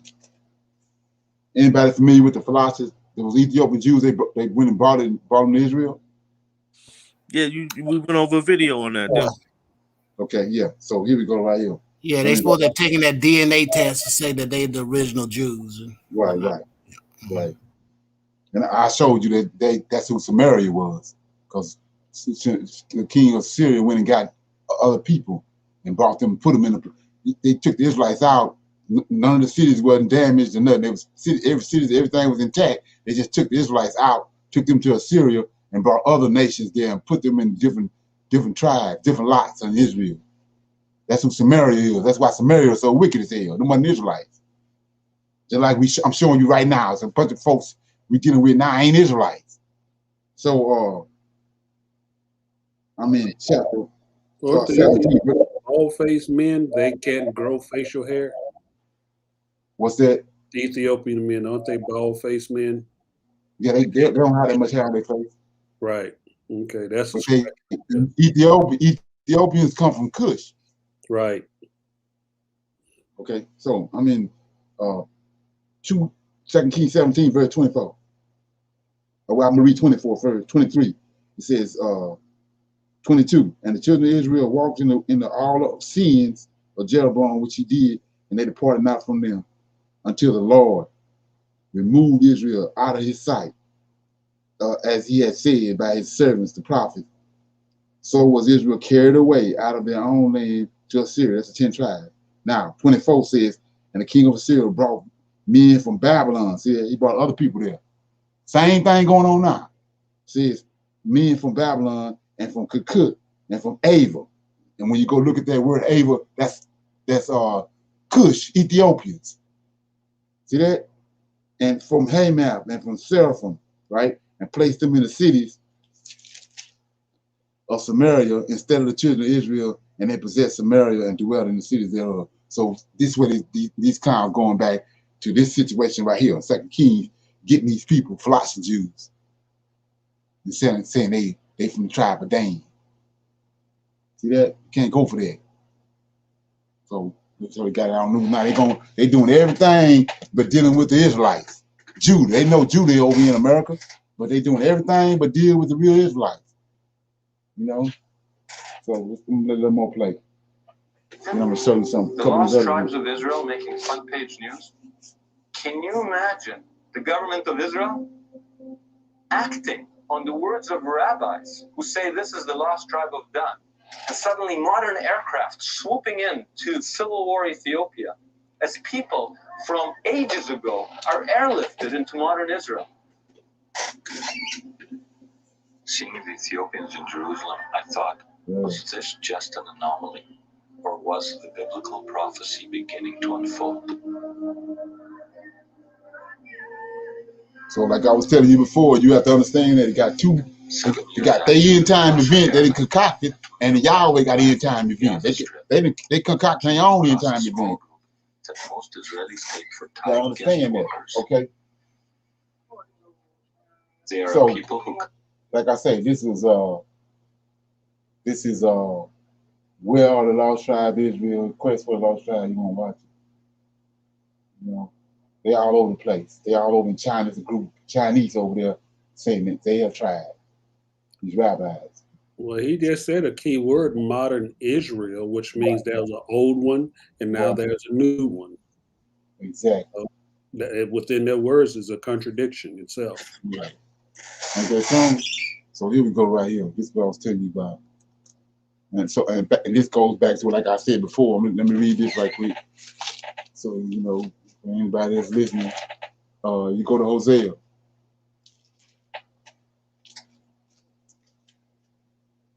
You know, like I say, you can deal with it or put it on the shelf. I'm just going to drop it. So I'm in Hosea. It says, chapter 6. It says, chapter 6, Hosea says, this after Babylon, when you understand what's going on, it's after Solomon and them came back and they had rebuilt the temple, the Most High charged them. He said, I'm going to give you 490 years, 70 weeks times 7. I'm going to give you 490 years to make up what you did before, and then I'm going to bring in everlasting righteousness. They didn't do that. That's how we ended up over here. And so I'm in chapter 6. Then he says, come. Hosea came back from Babylon. Come, let us return unto the Lord, for he hath torn. He will heal us. He hath smitten. He will bind us up. After 2 days, that's 2,000 years, right? He will revive us in the third day. See that? In the third day, he's going to raise us up. So it's 2,000 years. In the third day, he's going to raise us up. So let's look at that. When you start looking at nobody talks about the Arab slave trade. And then you got to apply that to Jacob's trouble, too. From the time the temple was destroyed, the abomination to make it desolate is when Jacob's trouble started. So here we go. And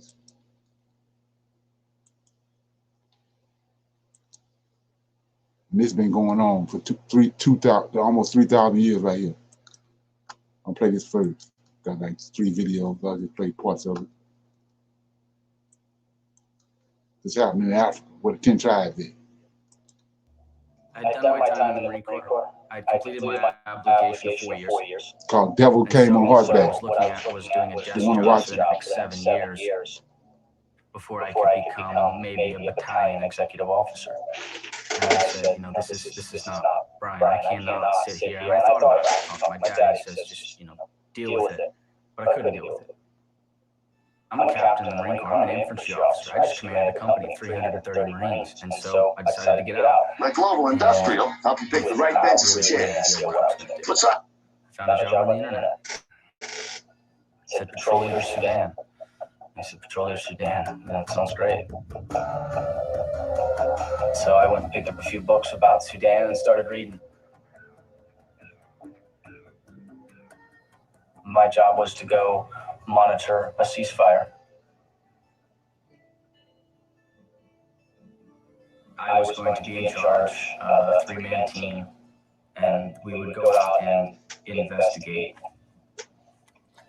and monitor. What does monitoring a ceasefire really mean?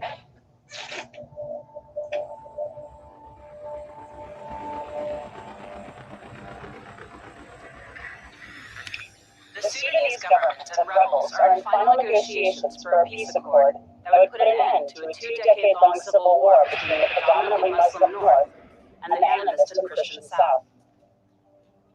Arab slave trade. Meanwhile, a separate conflict in the Darfur region of Western Sudan has claimed thousands of lives and displaced as many as 1 million people out of a population of 7 million. Said he's gonna reduce them down in number. It's 25th of January and I finally arrived in the Nuba Mountains, where I'll be monitoring the North-South ceasefire. International crisis group says the deteriorating humanitarian, security, and political situation in the Darfur region of Western Sudan is threatening to undermine a recently signed peace accord, which ended more than 2 decades of war in the south.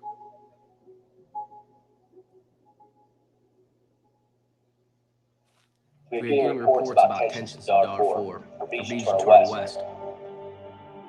The ceasefire negotiations between the North and the South didn't include Darfur, and Darfur wants some of what the South has been promised, like a share of Khartoum's wealth and resources. The north of Sudan is mainly Arab, and the government of Sudan is controlled by the leaders from these Arab tribes. People of Darfur want a role in this government. They want to be able to have economic development on their land. Israel at the bottom of the food chain. And Khartoum doesn't want them to have this. This conflict started with two main rebel groups, the SLA and the JEM, the Sudanese Liberation Army and the Justice and Equality Movement. Overall, these rebel groups are all fighting for the people of Darfur. They want to be able to have equal rights. They want to be able to make choices on property. They wanted to be able to have education for their kids. That's what the rebels were fighting for. In April 2003, rebel groups attacked an airport in El Fasher.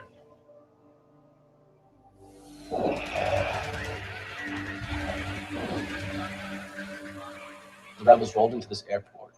They destroyed a number of aircraft on the ground, both Antonov bombers and helicopter gunships, killed close to 75 people. This is one of the largest blows that had ever been delivered to the Sudanese government. This incited the government of Sudan to close off Darfur, kick out all foreigners, and they went on a complete killing spree in Darfur.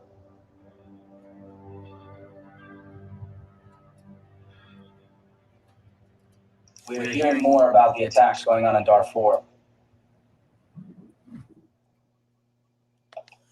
The government is training Arab militias called the Janjaweed.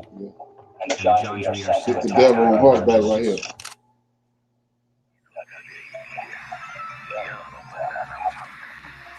The Khartoum government denies helping the Janjaweed, but officials here say the militiamen are armed by the central authorities and get tactical support from government military aircraft. UN Secretary General Kofi Annan suggested Wednesday that outside military intervention like I was telling you before, in Darfur. Like I was telling you before, see these Negroes, they black. They ain't no Israelites. Watch what they doing.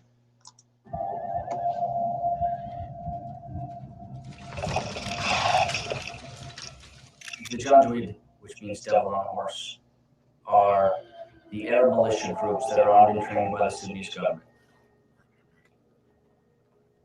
The government of Sudan decided, well, we need to fight back against these Africans. Who competes for land resources? Who has raided them for slaves for thousands of years? Who's their natural enemy? They choose these Arab militias. The Janjaweed are paid in loot, and they're allowed to loot, burn, rape, whatever they want. It was just recently that we celebrated its anniversary. And it was Mr. Omar al-Bashir's always with the army. Al-Bashir is a general who seized control of Sudan in 1989 in a military coup. Was it Devil's Peace? President al-Bashir told the crowds the militias were no...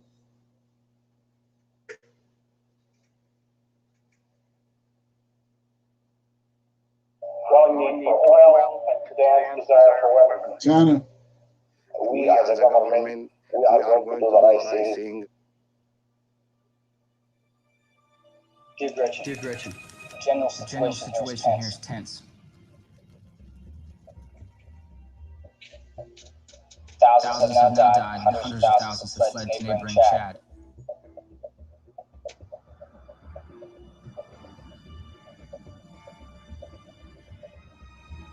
Darfur conflict is spreading farther to the east and is knocking on our door. Gretchen, I had to write you to get this out of my mind. I don't know whether or not you're aware about the African Union's recent statements. They have released a report that states that there is some evidence that individuals have been chained and burned alive by the Janjaweed. I see these photos from a confidential AU report. Ain't that Deuteronomy 28? I'm not permitted to send them, nor do I wish I knew the same dreams that I've had as a result of these photos.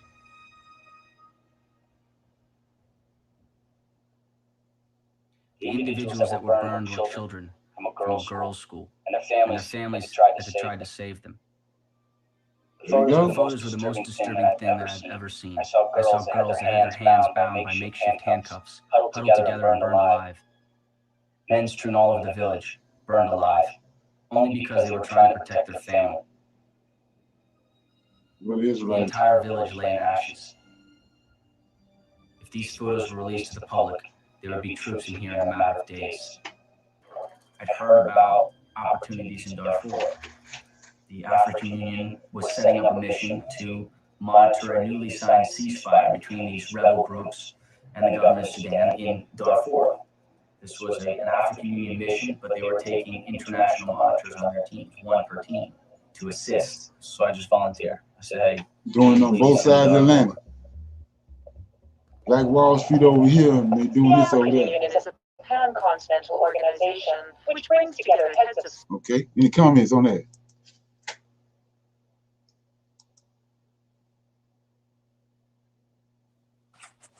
Yeah, I got one thing that he said that they've been enslaving these people for thousands of years. Thousands of years, right. That goes to Hosea. Go to Hosea. All they talk about is the transatlantic slave trade. But the Arab slave trade went on for 1,600 years.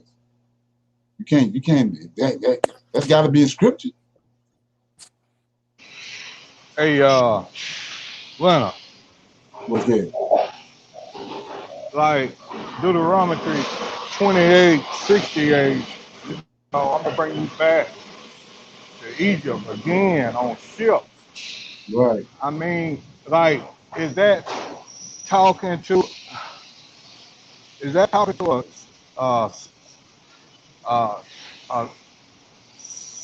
just a particular people? I mean, yeah, you're talking to Israelite. Yeah, but I mean, like you got the Arab trade, and you got the transatlantic slave trade. Like, right.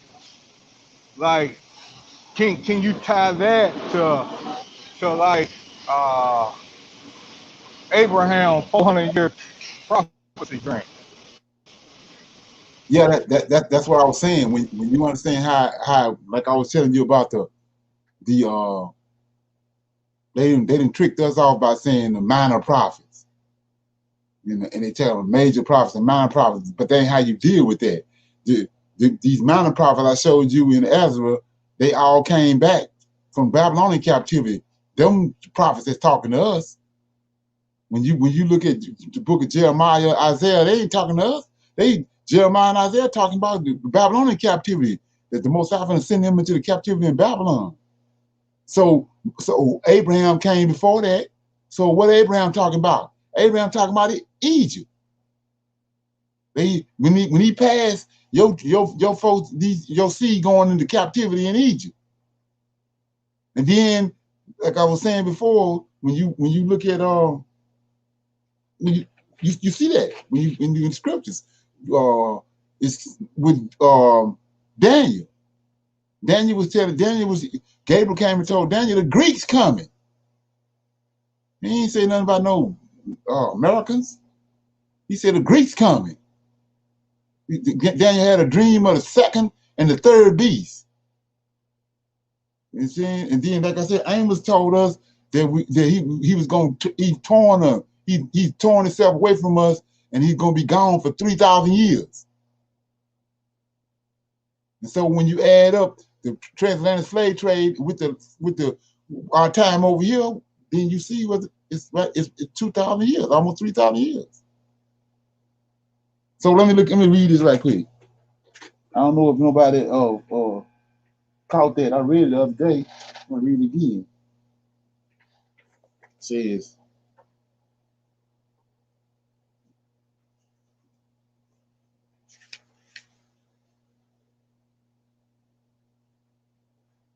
you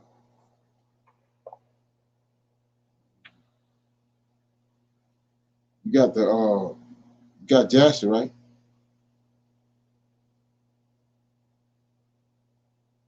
You got the book of Jasher? Yeah, I do. Yeah.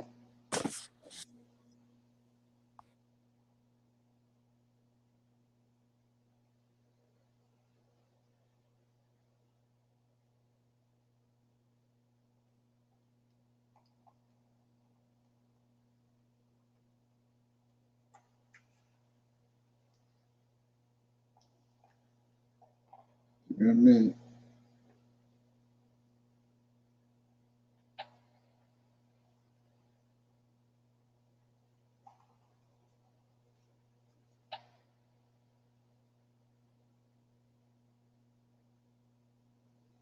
Yeah.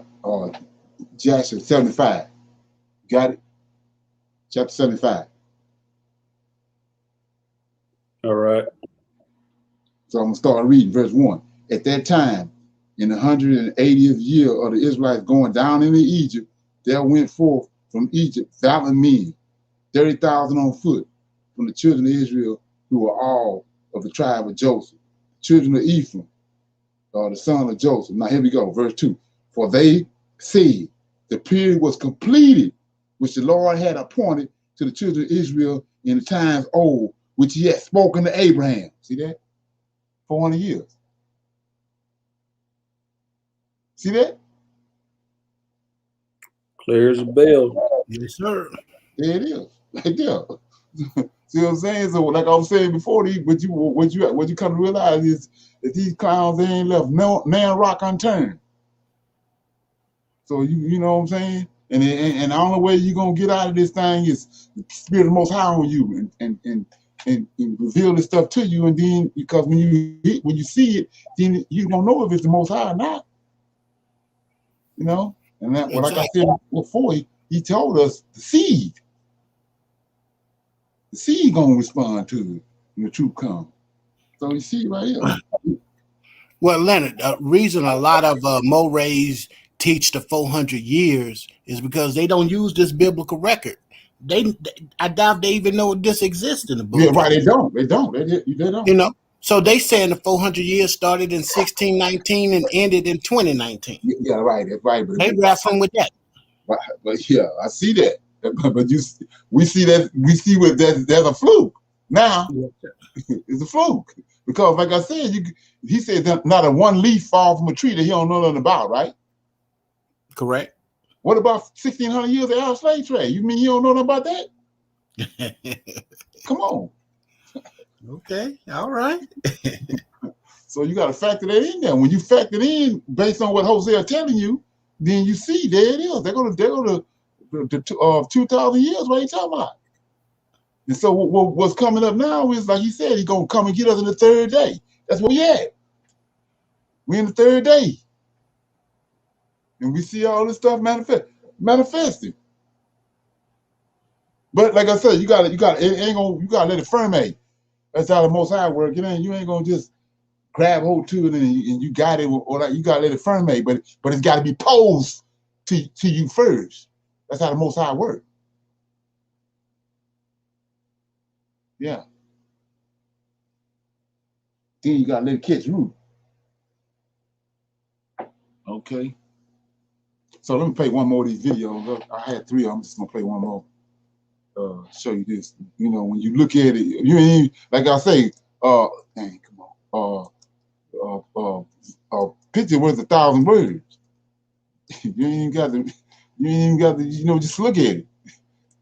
So look at this here.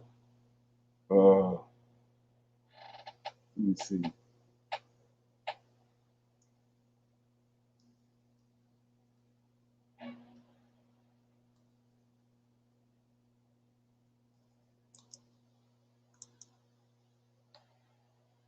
Let me know if this ain't Deuteronomy 28.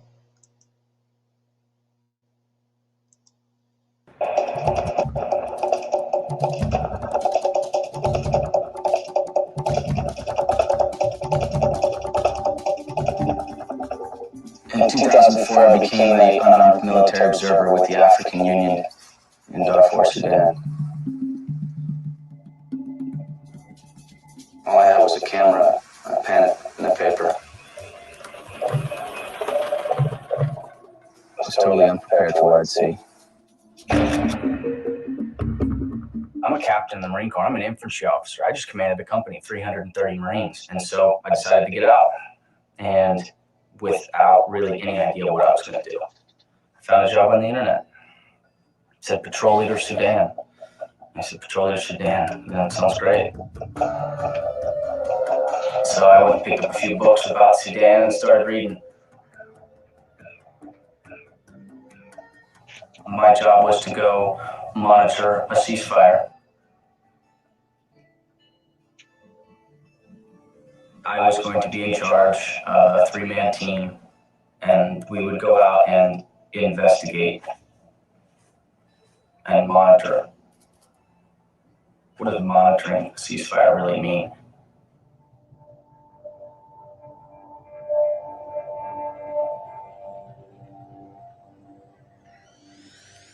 The Sudanese government and rebels are in final negotiations for a peace accord that would put. Now you gotta take in mind these people ain't got nothing.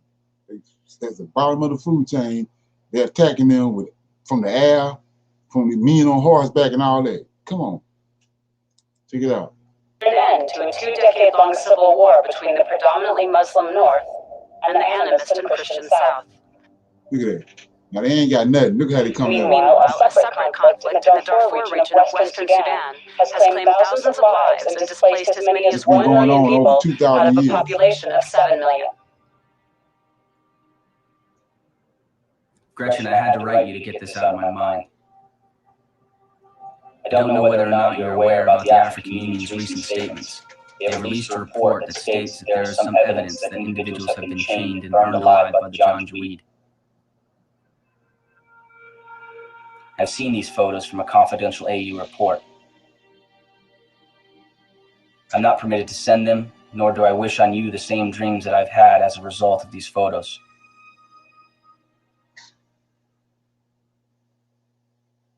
The individuals that were burned were children from a girls' school and their families that had tried to save them.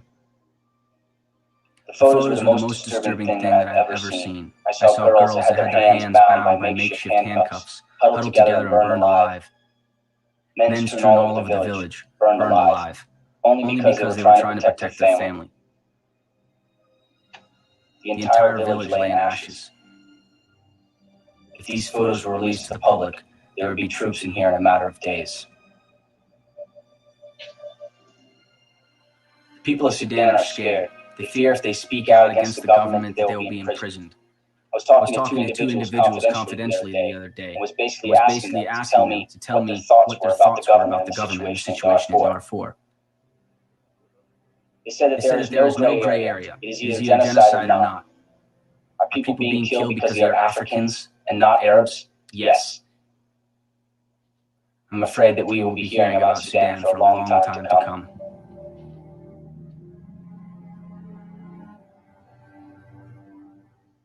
It's Any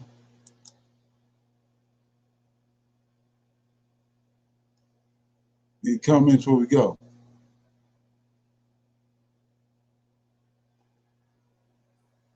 So they were being pursued because they were Africans.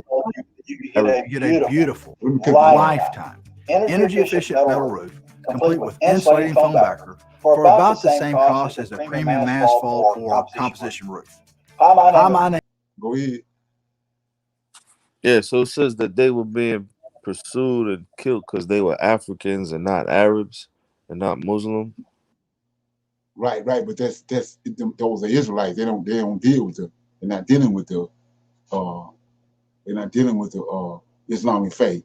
They came there and they were never dealing with the Islamic faith. That's why they doing that to them, and they've been doing that for 2,000 years.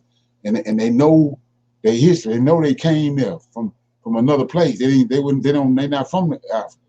And so they saying that they came in squatting on their land. They got a right to do what they're doing to them. Yeah, when you understand the history, you know them Israelites. Yeah, right. You know, both of those religions is built on murder and bloodshed. Right. Both Christianity and Islam. Right, exactly. Esau concocted both of them. It's like if they can't kill you to make you turn to their faith, they have no need for you. Right. Right. And then the thing about it, that's just covering up. But they got a disdain for Israelites anyway, a hatred. The Bible tells us that. They just use that as a cover up. Right. And you know the Israelites are not going to bow down and turn to it. So they're going to kill them. Right. Kill us. Right. Exactly. So Edom was back in that whole Arab slave trade. Right. They back. Everyone created. It was started out as Muhammadan. And Esau came in, spiderized it, and turned it into, got him a book. So like I was saying before, when you go back to the Egyptian Book of the Dead, you got Horus, God that's in Egypt, and he got a book, Egyptian Book of the Dead. You got Lord of Hosts in the Old Testament. The Old Testament Tanakh go with him. Then they concocted JC in the New Testament. In the New Testament go with him. And then you got Allah. And they got the Quran attached to him. Esau the one concocted that. That's why he said the four beasts is diverse from all the rest of them. He know how to keep his kingdom going. He learned from Babylon, Medes and Persians and the Greeks. He know how to pack up and relocate and keep his that's why the four beasts still in existence. And stay wealthy. That's how you fund. Right. Concocting all this stuff around and keeping people in disarray and lies and changing history and everything. Right. Hire people to put in your work and you stay in the dark while done by all things. Right. And then the main thing is he know what Israel is capable of. So we gotta you gotta constantly be on top of Israel, constantly doing these savage things that he's been doing to us. Like we see we knew what they was doing in America and Black Wall Street and Rosewood, but we didn't know this. Right. 10 tribes over there in Africa. They catching hell. Oh yeah, that's what I'm saying. Who else can it be? It can't be nobody else. He told us to be at the bottom of the food chain. Come on. We got a little bit of breathing room over here, but exactly. Right. Yeah. And not only that we're on the bottom of the food chain, we scattered. Exactly. Right. We're scattered. Right. So where we go, we're the minority. And that's where the persecution, affliction, and oppression lies, and us being a minority. Right. Exactly. And like I said, they lied. Everything all ain't no but 100,000 lies. The reason why we're in the predicament we're in because you can be getting the hell beat out of you, but if you know who you are, you know what I'm saying, you stand a whole better chance than just constantly getting beat down year after year after year for hundreds of years and don't know who you are. Come on. Knowing who you are is a big difference. Yeah, it is. It's a big difference. It's a difference between thinking you deserve it and realizing that you don't. Right. Exactly. At least you can call upon the Lord of hosts for some relief. Oh yeah, right. By knowing who you are. Right. And but like if you don't know who you are, man, you can't do nothing but shake your head. Oh, man. Right. And like I said, it's not a coincidence. So he said he's gonna save the tents of Judah first, right? Right. So ain't just like Mike just said, we see the pressure being backed off of us because he's gonna save Judah first. But some people get steady getting it. He gotta save us and use us to save him. Leonard, let me ask you. I know the Levites is mixed in with the tribe of Judah. How about Benjamin? Is Benjamin mixed in with Judah? Well, it goes back to when they conceived the children, and then also when the Most High says the children of Jerusalem, right? When he said the children of Jerusalem, we talking about Judah, Benjamin, Levi. Gotcha. You talking about all three tribes? All three, right? That's who got getting the punishment. He said the head was sick, and we the one, and the head received the punishment. That's who over here, Judah. That's who over here in the west, Judah, Benjamin, Levi. Right. Okay. Yeah. Thank you. Okay.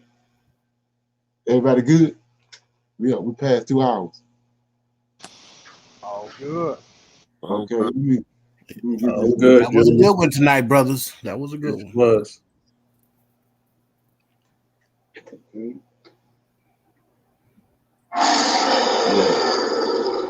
Talk to y'all tomorrow. Yeah, we're gonna do that song next week.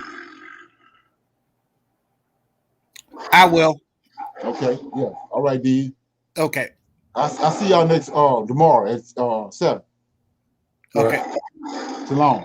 Shalom.